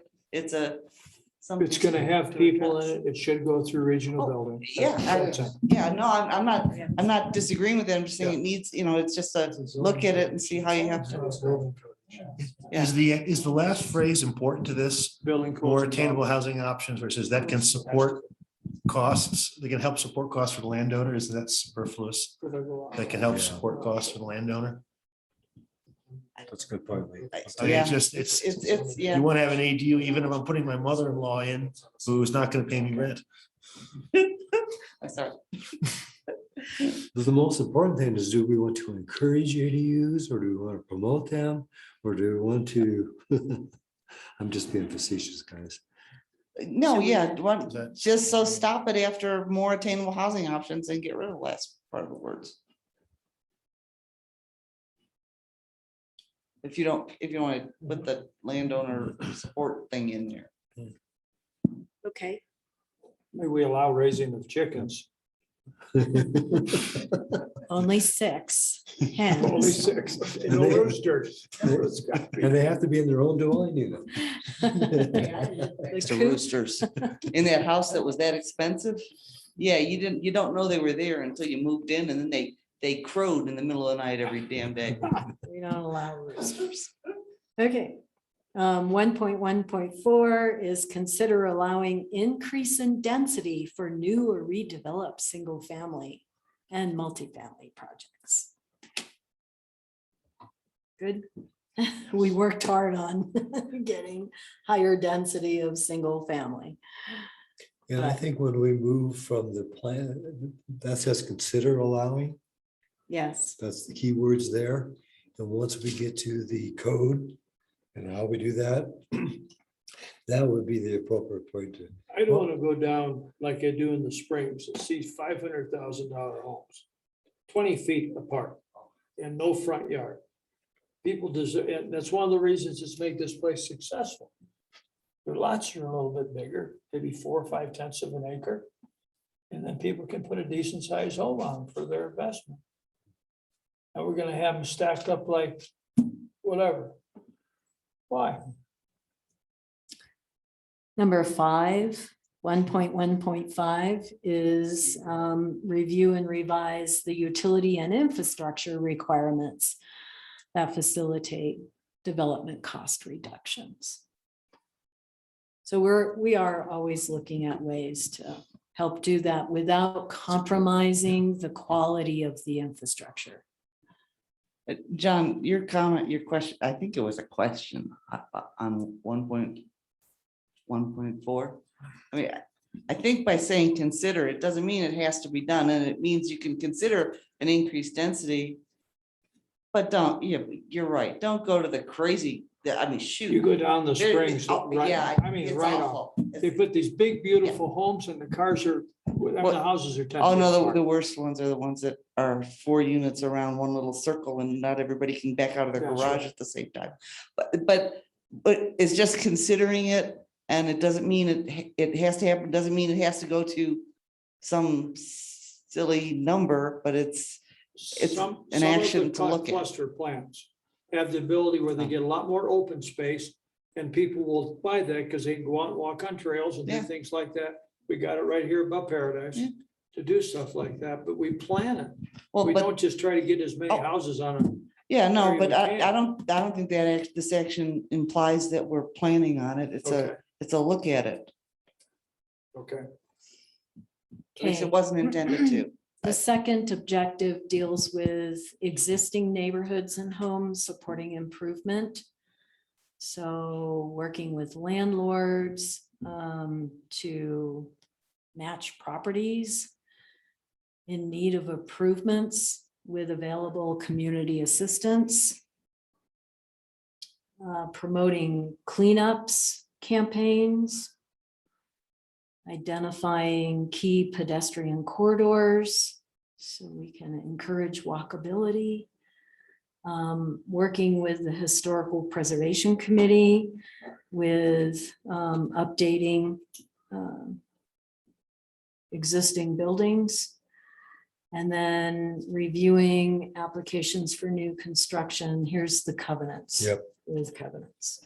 Yeah, by the way, in 1, 2, 3, the word should be feasible, not feasibility, I think.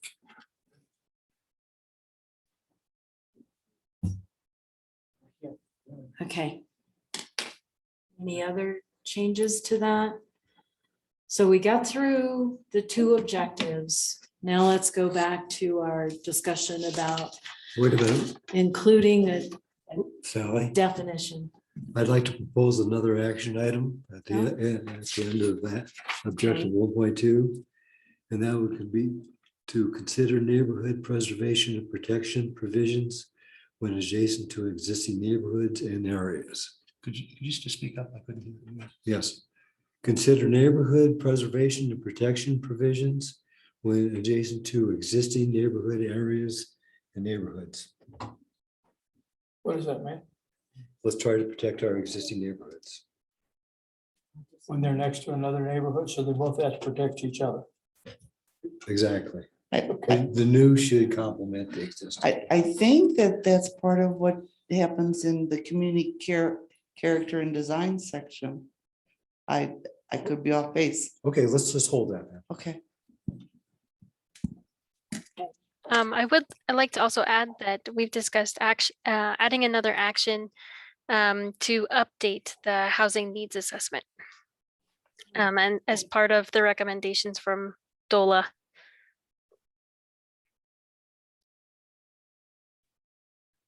That's great, because we always need to keep that as an aspiration.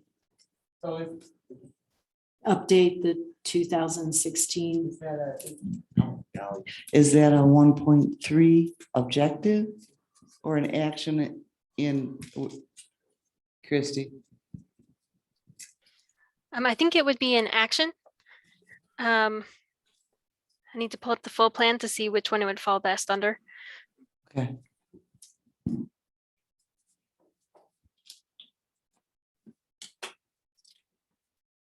And there is quite a bit of grant money for doing these studies now. And usually about once every 10 years. So 2016, it would be 2026 to update that study.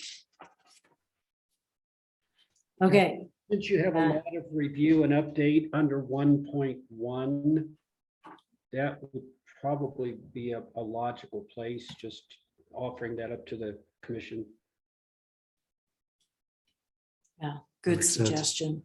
Makes sense. Okay, back to the question. Do we include the HUD definition of affordable housing? 30% of one's gross income. I'd be in favor of adding the definition if it's gonna possibly contribute to getting funding into the community, and then expand that into a sentence or paragraph saying that the community supports the opportunity, encourages that opportunity. So I think that's reasonable, and it doesn't impact any of our objectives or any further. So I can go along with that. A timeout worked.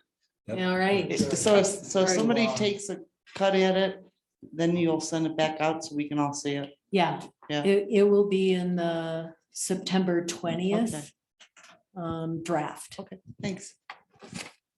Okay, Notice I didn't volunteer to cut that. okay, let's talk about community character and design. Keep going. Hey Sally, I'd just Need like to a make, break? no, I'd like to make one request of the committee. Can we not try to spend all night on semantics? And let's focus on what's important. These committees have worked really hard and done a really good job. And it appears we're changing every sentence they've done just for the sake of change. Let's worry about what's important and not worry about what's not. Can I make that suggestion, please? Okay, Sally, before you read it, is it important? I always like to start with the vision so that it gives you an anchor. Enhance the Woodland Park's identity and protect the mountain environment, wildlife, and natural and scenic beauty.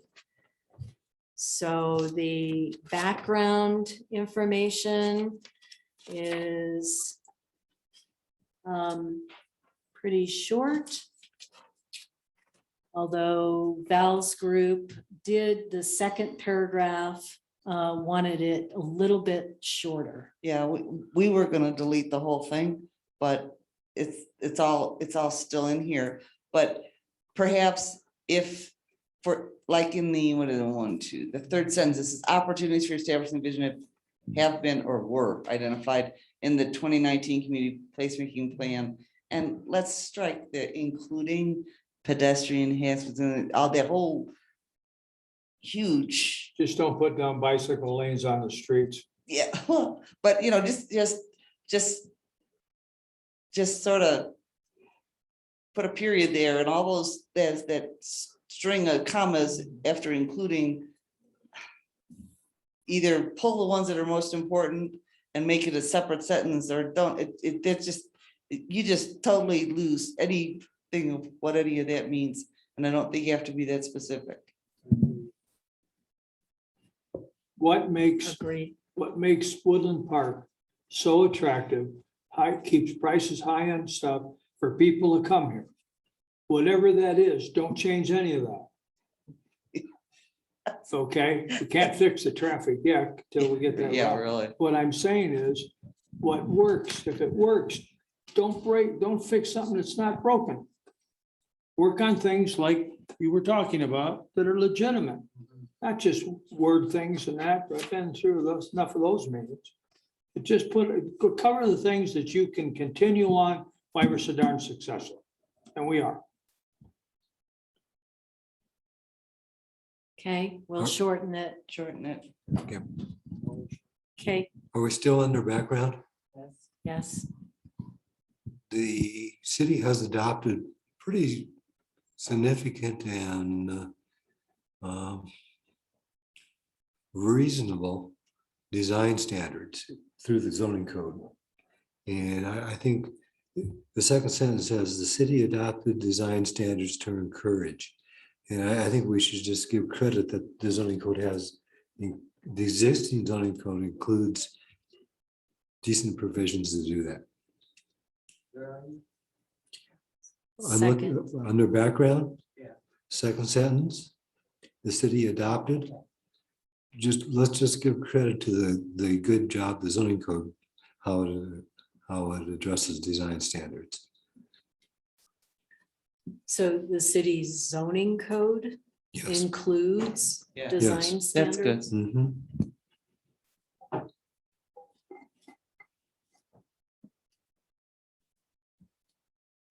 Okay. Couple of good photos which show that curb appeal, and then going into the goals. Here, there's just one goal with 4 objectives. So the first goal is about continuing to implement the design standards with the Mountain Western theme. Ensure new development is compatible, and follow and update the design standards.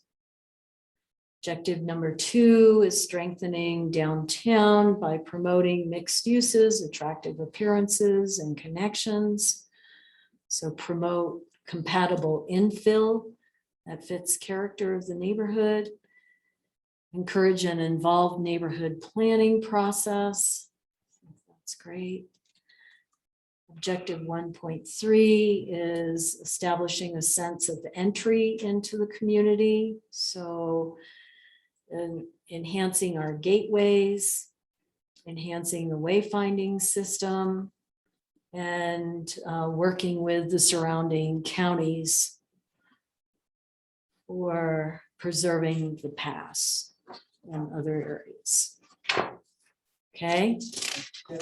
Just so you guys know, what we were trying to do with this was not duplicate things that were already put in earlier sections. That's why it's shorter. If you have it 2 places, then you run the risk of them not being consistent. And then objective 1.4 is using the landscaping standards. Actions include updating the zoning code for the landscaping requirements and maintaining the tree and woodlot ordinance. So it's interesting in that section of 18.33.180, it's got the emphasis on preserving trees, but then we also have an emphasis on mitigating for fire. Okay. So it gets a little contradictory sometimes. One of these things. Yes. Review the outdoor lighting standards. Mitigate light pollution, noise ordinance, Do we- review that. Backing up, Sally, Mhm. do we actually have a wildland urban interface wildfire protection code? We actually don't have a code, Do we have a it's plan? a plan. So that's a good catch. We should probably say plan. That's true. Weren't they just complaining about it not being updated? Thought I read that in the Courier. The CWPP was updated not too long Oh, I ago. thought there was an article in the Courier. Anyway, regardless. Plan. Okay, noise ordinance, and then the last one is ensure the consistent compliance and enforcement. That's a whole nother evening. Yeah. Under relevant documents, it says Mountain Western Theme Guide. That's what we are. Do we have that? Yeehaw, Yeah. yeehaw. I think what Christie is referring to is that I put together a display for the Main Street program to show our design standards and examples of it. Mhm. So it kind of acts as a guide. Should we date it and go ahead and put it under relevant document, back under the other documents? We can. Why don't we do that? Because I remember that presentation guide and that was very good. One of the things we have to plan, and this whole thing that we're planning for 2030, we watched 10, 20, 30 years ago, everybody go under in Manitou. But the bypass through, and it took them 3 or 4 years to come back again. All the discount animals, most of them are left. And we've seen that repeatedly. We got to make this, because we jump on it for probably 10 years to do that. To make this into whatever you want, a downtown Manitou or Colorado Springs down that way, we need to get it done before the bypass is done. So that we got something for people to come in and go to, because we're gonna lose a certain amount of that business to the bypass. We will, gasoline, that kind of stuff. We will lose some of that. So let's plan and get that going now, so by 2:30 it's accomplished. The 2030, it's accomplished.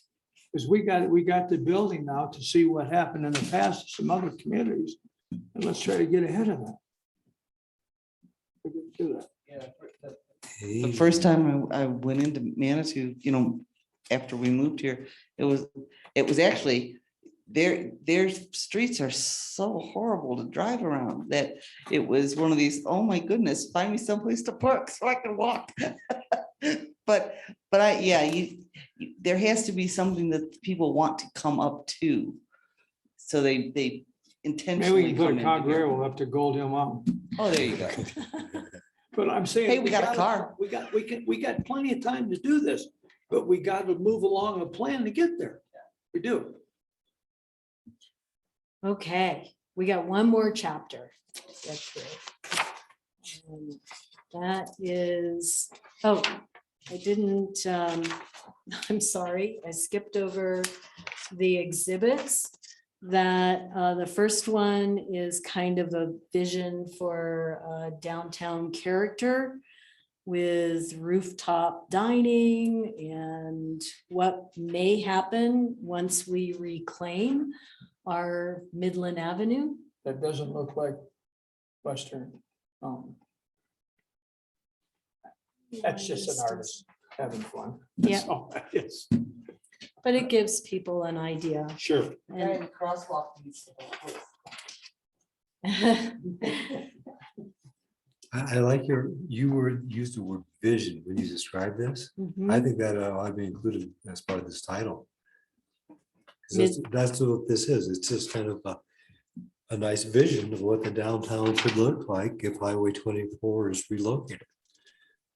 And certainly, I think the very important words in this section is with space to sit and enjoy the downtown. That's so important for any downtown. Right. I mean, if the highway's not going through there, we need to make this a pleasurable place. We do.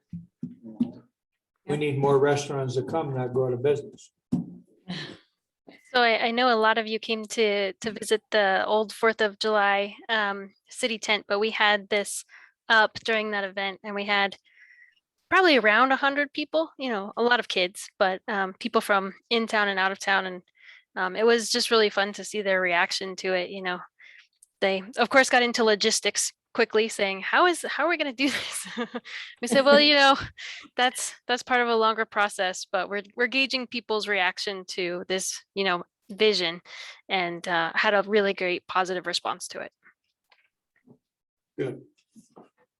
Back in 1993, when we did the Highway 24 corridor study to figure out where we wanted the highway to be, one of the things that we talked about was the plan for downtown to make sure that the downtown was attractive, to bring people off of that bypass to come to the downtown. And I think that's what this section really does. Okay, now we can move to our last chapter for tonight, last review. which is city finances, maintain the assets of Woodland Park and balance private development with civic investment to enhance continuation of community values and character. And this chapter begins with talking about the budget. And I had a few tweaks, but it was just mainly verbs, semantics or language. And then the pie charts. Before we with- get to that, Sally, Mhm, the last paragraph under the background where it begins one priority identified, mhm. that paragraph should also be included with the transportation section. Because that transportation section says right now, when monies are available, we should go ahead and do the study. This provision says in 2025, all the city has to do is provide 20%, and CDOT will begin that process. And I might say it's not just Woodland Park, it's the regional partners that we have. We're Yes. looking for Teller County, maybe the mine, maybe the casinos that will help match this $500,000 budgeted item that CDOT has and for the study. Well, let's include that with the transportation section too, because that's a very important action for transportation. Okay, good point. So is the recommendation to move or to duplicate? I'd say duplicate. Okay, Why don't you just move it? It's like having it in two places. That's like the whole design character and the other things in the housing. I mean, you want it to be one place. Because I suggest duplicating because it came from the finance section. And I think it's important that the finance section recognizes that there are monies available to go ahead and do the study. And I'm just thrilled to see that that study could happen in 2025. So I think it needs to be both places. But there's no Maybe- objective or action associated with it. Well, maybe what needs to happen then, Valerie, is that the section that goes to the transportation needs to be tweaked a little bit, be Right. more of a transportation section. And the section, the way it's written right here, looks good the way it is for finance. I know, but it's not in any of their things over here. That's true. So Maybe it's we like, need to add that as an action item. so why, if it's gonna be important to the finance people, then you gotta have some action for them to do. Good point. Let's create an action item to do that too. And Sally, well, John, may I provide comment? Well, go on ahead. Yeah, thank you. I'm On just that, part of family right now. Sally, the city council is going to have its first budget workshop. I think it's the 20th. 20th. Can you bring this chapter to, I think you will be invited. I'd be shocked if you're not. But could you bring this chapter so before, John's committee goes final and everything, we make sure that the budgeting or the language that talks about finances in this document has been kind of thrown out to the city council and you get a tacit approval from them on the finance part. Okay, I think that's a good Yeah. idea to get the buy-in. Yeah, exactly. Now that you guys are the good guys on the council. I say that. We need to get, when we take away mill levies, you'll never get them back. I We hear will you. not vote to raise the taxes again. It will not happen. And we don't have enough money to even buy our police cars that are too old and hundreds of thousands of miles on it. We need a new street sweeper. We need all this other new stuff. We got to have the money in our budget from you guys so that we can do it. John, I think you will get at least a majority to agree with you. Okay, thank you.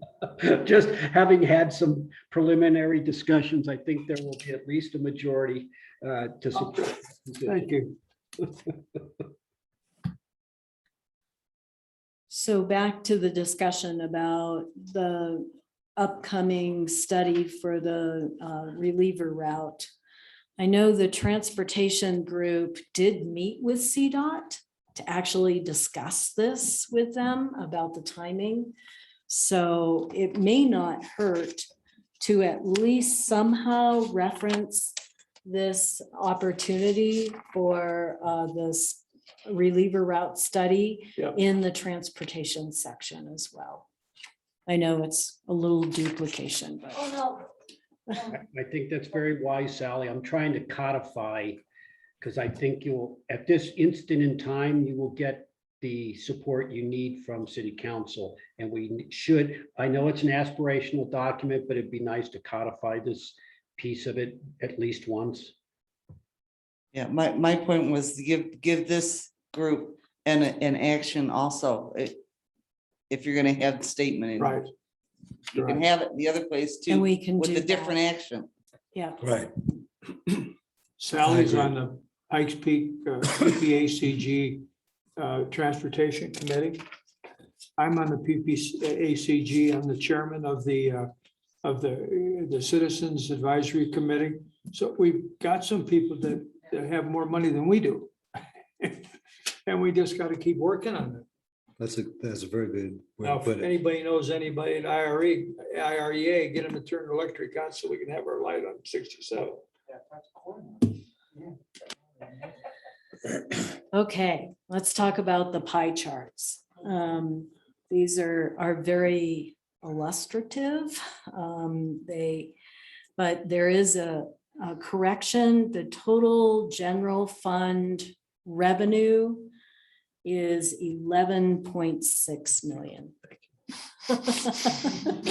Not 59.8 million.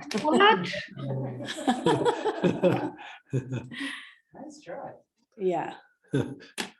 It says so right here in the plan, 159.7. Okay, any other corrections or to this? Really? Okay, moving into the goal. There's one goal and two objectives. And the first goal is ensuring that the city is fiscally responsible. And there are 5 actions which exercise prudent financial practices and policies, develop a financial plan which preserves the reserve fund goal, avoids creating debt, establishes target financial performance, and sets metrics, goals, and definitions of fiscal responsibility. So that's definitely a tall order, but definitely needed.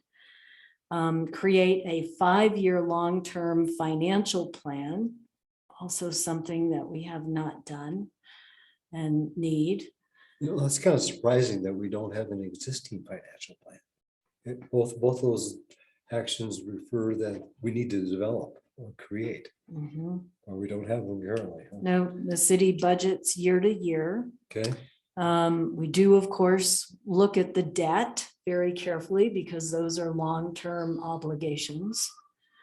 And then there are, very mindful decisions in terms of investments made with the reserve fund and other things. But it's not a document we can pull off the shelf and give to someone. those are great actions. 1.1.4 is the reestablishment of an economic development office. Can I show my ignorance and to say, what is that? We're reestablishing it either in, I guess, as a part of, within a city department, I think, or as a private organization. And what are we talking about? So in the past, there have been, first of all, nonprofits that are EDCs, economic development councils or committees. And then there's also been personnel hired as the economic development director We've in had an that over the actual years. office. So it's come and gone in different ways. So this is saying that we need to look at developing or establishing an economic development. They will Actually, get answers from Program. people thinking about moving the business into community. yes, yes. And they'll keep it on their hat because they don't want anybody else to know they're looking at it. Okay, now it And doesn't that's say, what that committee it did a doesn't say lot. consider, it says restart one. Okay. Is that, I don't know enough. Does that make sense? Then we agree? Okay. I don't think we can say reestablish unless we know what the cost is gonna be, it's budgeted. Say employ. Would you be better with consider? I think it's because unless we have it in the budget. that Gonna we're- say, I think Or we some should way go to with- fund it, how can we say we're gonna do it? Yeah, I would say consider Yes, reestablishing it, consider is the right word. because you're putting a little bit too much of a blunt statement on city council. You will fund this. And I don't know what the city council will do. Consider reestablishing an economic development. It's just some of the things, Rusty, we need to look at. I agree 100%. I just don't Need to look know. at. I don't know what the council would vote for it. But we can put language that gets, at least pushes them into that direction. Yeah, Thank you. I like consider reestablishing. And in so many businesses, you know, if you don't even have an economic development office, they'll say, well, they don't think that's a high priority. It's community. And by having this office, you're telling potential businesses, you're welcome. We have a special office just for you. And then the last action is hugely important to develop a 5 to 10-year capital improvements and maintenance plan. So we have some of this CIP in place, especially in water and wastewater and the pavement management plan, but it is not all collated again in one document that you can pull off the shelf and have a good idea of what needs to be planned for. And these are very expensive goals and, tasks. And these planned improvements or capital improvements are competing against each other for various city departments. So it's one department thinks it's very important to go ahead and build a new park. Another department says, no, that's where that document come in place to be so important to weigh one department's desire against another one. So you're right, Sally. So in the last action is examine and continue to examine the available resources and how to be more efficient. And this might be the area to add that additional action for partnering on the reliever route. I thought that, I read that thing as basically you were describing the job of the finance manager for the city or whatever title they have. It sounds like it's somebody's job. Well, it's part of the budgeting process. And that includes both leadership and staff. Right, but if it's, you have to put what somebody's job is in here? No, It's a question. I'm not trying to be facetious. I You just, have to apply, you have to get it budgeted so you can hire somebody. And that takes how much it's. continually examine how the city is using. This is just this I'm is, talking about economic development. oh, no, I'm talking about, she was talking about, I thought 1.1.6. yes. That to me sounds like the job description. There's no 1.1. Yeah, it's on the top of the second column. Yeah, Oh, right up here. It is kind of like 1.1.1. I don't, Valerie, that's prudent yeah, financial practices. You're right. It does look like somebody's job. so that's Big Brother is watching the city. Yeah, pretty much. Like a I don't know. time guy. I had That's another what we're question. like. Well, I mean, I think you're right. It does go in 1.1. That's what prudent financial practices are. Or I you- would like to see this planning commission make a commitment that once a month, every year, that we devoted to looking at this, see how it's coming along, a work session, and just see how we're coming along, what's changed, and what we need to, and make it an ongoing thing. We've got the time in our meetings to do that, to continue to look at that for the next 10 years. And you know, Cost, John, and guess what? We're real cheap. and John, Cost of that, and that was included in the 2010 plan to do those monitoring. never did it. Yeah, yes, the planning commission, every year, we would look at the priorities and make recommendations. I So, think that's so an if you excellent consider thing for us to do. 1.1.6 a planning commission job, why don't you say, have the planning commission continually examine? Or is that gonna aggravate city council? No, Yeah, I think that's what Yeah, happened, well, isn't it? Wouldn't you say- didn't city I council don't know. say That's our job. We'll just put it as part of our budget. One possibility could be, if you feel that this is different enough from 1.1.1, to say continually explore efficiencies Before in city considering. finance. I'm not sure if that still covers the intent. Well, we want to relook, we want to just go over the plan and cover each of those in maybe a couple of work sessions. Aye. Because we'll have well, enough time. this is about financial resources, though. It's not a planning commission. Yeah, it's Yeah. not a planning commission deal. Yeah. But we will have in the amendments that the planning commission look at the priorities every year. Let's do that. Yeah, because I mean, it's a collaborative thing. The planning commission works with the city staff long before, or it should be long before the city council ever gets the preliminary draft for us to start considering, I would think. So, John, your suggestion with Sally's is, I think, spot on. So can you change 1.1.6 to reflect what John was suggesting and, or you just have that be an up, I think, no, don't put it in there. Just have it be something you do. Yes, Do. And But we and get do. rid of 1.16? I'd be in favor I of would. getting rid of Like a 1.1. watchdog. is a little weird. They don't It need a is. watchdog. And I think it's You got Rusty there. captured in 1.1.1. I have a question back on your correction over on the chart, the thing when you went to the 11.6.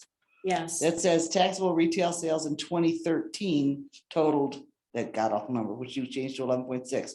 Only 5 years later, in 2018, taxable sales had increased to nearly 206 million. yes. Okay, but that's more than a 25% increase. Because the 206% is on the 159, so there's a percentage error. We'll check that.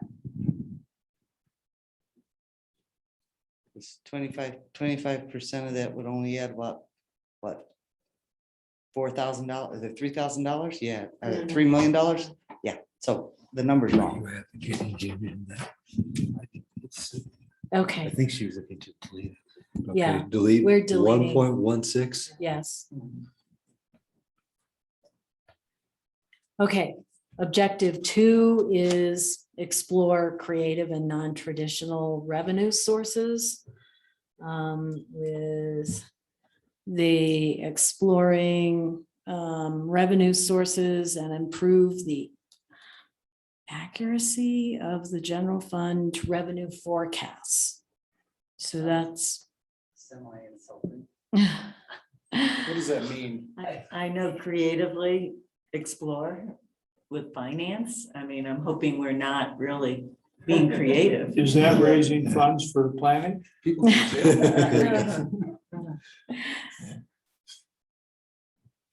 Why can't you just say explore non-traditional revenue sources and, Yeah, Yeah, yeah, yeah. get the creative.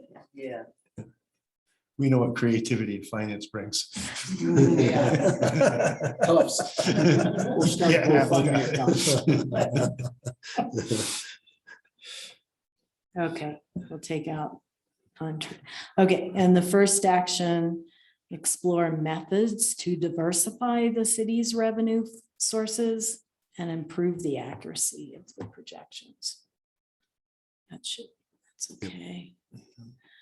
1.2.2, tap into peer cities to learn from their experiences. I'm sorry, Sally, could we go back to 1.2.1? Just a comment for the commission.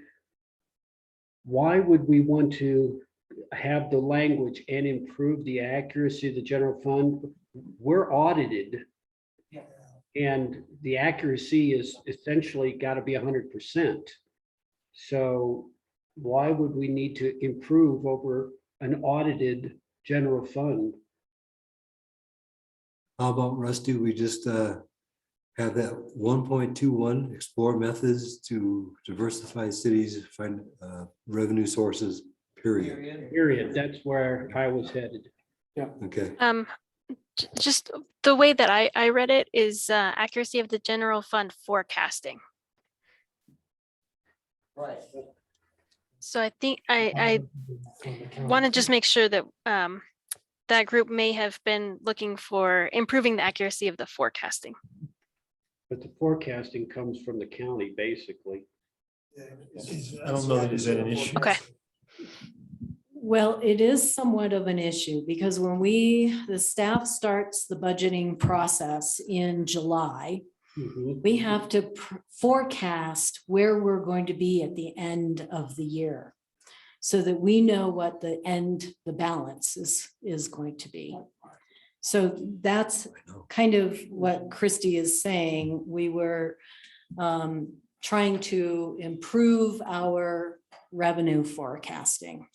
But you Although how about if you say explore methods to diversify the city's revenue sources for the purpose of general fund revenue forecasting? No, okay, never mind. It's an aspirational Right. document. You can put whatever you want. I mean, it really is. What, Al? Sally, do a better job. Back to the period after that first sentence and let her go. And let the forecasting go. Yeah. That's really, I mean, that's what the staff is charged to do. Yeah. is to try to come up with the best forecast. Okay, I was trying to give you top cover. Yes, that's exactly what your job is. So saying you need to improve says that you're not doing it great. And I think you're doing a great job. thank you. So 1.2.2 is tapping into the peer cities to learn from their experiences and examine their revenue streams, keep apprised of new trends, and to discover new ways to attract visitors. So what's a peer city for us? We Who? better go about 100 miles away. They won't want to help us do that. Well, no, I just don't know who is that? Well, they're similar size cities, whether it's like Canyon City or Monument or Manitou. Okay, and They're close, they're same size. 1.2.3 is partner with the Chamber of Commerce and other stakeholders to enhance the city's marketing plan. Is that not an economic development and tourism action? I have a question. Who's doing our marketing plan now? We have a communications and public relations staff person, Grace Johnson, who is working with the tourism group. And they're With who? putting the new tourism group that's putting together marketing plans. So the chamber has nothing to do with it. No, the chamber is involved. Okay, so we already have that. so you don't need that. Yeah, it's already going on, correct?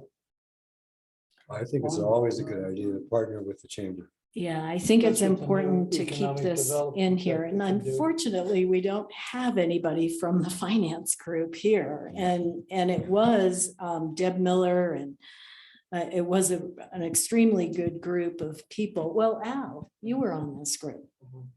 And Drew Stoll and Gail Wingard and Shannon Anderson, Corey Steinke. So, Sally, There- should we add the partner with the Chamber of Commerce and Tourism Group? Because that was just established. and I do like other stakeholders. Yeah, keep that in there. Okay, Chamber of Commerce, comma, Tourism Tourism. Group, comma, and other stakeholders. I like what I Rusty don't said. want to, offend Main Street or the Yeah. DDA, I like but what Rusty's saying. Street. yeah, okay, I So- added so- the So if we have a tourism person on alliance. staff Mhm. that's tasked with doing this tourism plan So- effort, Yeah, it's only part of her job, though. well, can that person do economic development as well? No. Oh, okay. I thought I'd ask. Good try. Yeah, And. yeah. Okay, 1.2.4 is manage and track the lodging tax funds, including those gained from short-term rentals, educate citizens. Where that does that this fund go tax is now? paid. The lodging tax, Is it something other than general revenue or is it, is it account? Yeah. it is accounted for in the revenues. They were projecting $165,000. And it does partially fund marketing, beautification, debt. It pays for part of the Memorial Park debt, historic preservation, keep Woodland Park beautiful. And I know I'm missing some So it others, is, but whatever is received is earmarked in some manner? yes. Because Okay, it and- is very specific as to how it is to be used, only for the downtown improvements. And nonprofits, basically. And I think it funds partially the visitor center. Okay. My question about this one, it's a substantive question really, and use surplus funds on marketing. I mean, if that's right, I guess, okay. I certainly don't know enough to know that there is a surplus there and it should go to marketing as opposed to one of these other purposes you're talking about. Marketing never lets go of surplus. They always want Yeah. more. Well, yeah, well, marketing is an infinite possibility to spend money and use all, if there's a can you have a surplus if it's earmarked? I don't. Yeah, it's interesting why they use that terminology, but Maybe we just strike I that. hate to send something to city council, something like this when it doesn't really make sense. So you want to get rid of the. yeah, not to mention, it's Yeah. a priority for city council. Yeah, and that's not the purpose of this document. You don't need to get involved with that. It's already handled. Just axe that one. yeah, so eliminate the, Just that last clause. yeah, the last clause and use surplus funds for marketing. So just put an and earlier before educate. Got it. Okay, Is this the one we eliminate? No. not yet. Surplus. okay, and the last Those are up here. action here is revisit the Woodland Park lodging tax purpose and uses for evaluation and potential update. What was the subcommittee's thought on that, Mallory? She wasn't part of this. Oh, I'm sorry. Al, I don't recall. It must have been something that really stuck you. Seems like 124, 125 kind of fall all over each other, don't they? Shouldn't there be one action somewhere? That's what I think. That's what I was just thinking too. Just make that one action. Combined. Basically the same thing. Yep, good suggestion. so we can say evaluate, manage and track the lodging tax and eliminate 1.2.5. Yeah. Agree. Okay. Great. We're done. No, Did no, we we're not. need to go back? Oh, yes. Okay. Leave. Disability. Sustainability. No, we don't. So I'm gonna stop sharing at this point and on from the last meeting, you'll recall that the wellness or well-being group had added a civility goal. And you asked for them to go back and relook at this, kind of make it more generalized, perhaps put it in a different section. So after quite a bit of thought, and they met yesterday, a few of the members, and came up with relocating this into This is a new desk. what I call the good governance section of the comprehensive plan under sustainability, chapter 7. And chapter 7 has two prongs to it: the sustainability for good governance and the sustainability for the environment. So by just tweaking this to be a civic sustainability under chapter 7, that it would be goal number 3, that the city of the Woodland Park City Management and City Council will work toward promoting civic sustainability, with the objective being civic objective, make progress towards civic sustainability as a goal, sustainability goal as reflected in positive newspaper coverage and social media platforms would be the objective. And then there are 3 actions. The first action is continue to offer the Woodland Park Citizens Academy and encourage all those running for office to participate. The second action is add a public civility modular to the Woodland Park Citizens Academy.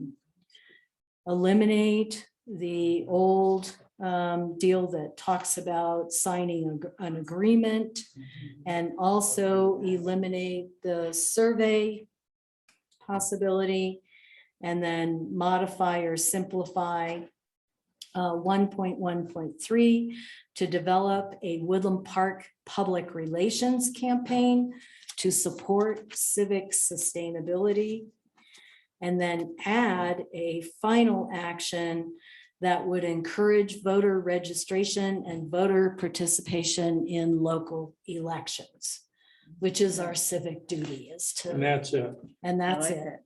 Yeah, I like that. I like that too. Thank you. Nice. Well done, Sam. Here, here. Okay. So we still keep that as a priority in the comprehensive plan and in our community so that we can always do good governance. Yes, I Nicely done. agree. Good job. Very good, Yeah. very good. Okay.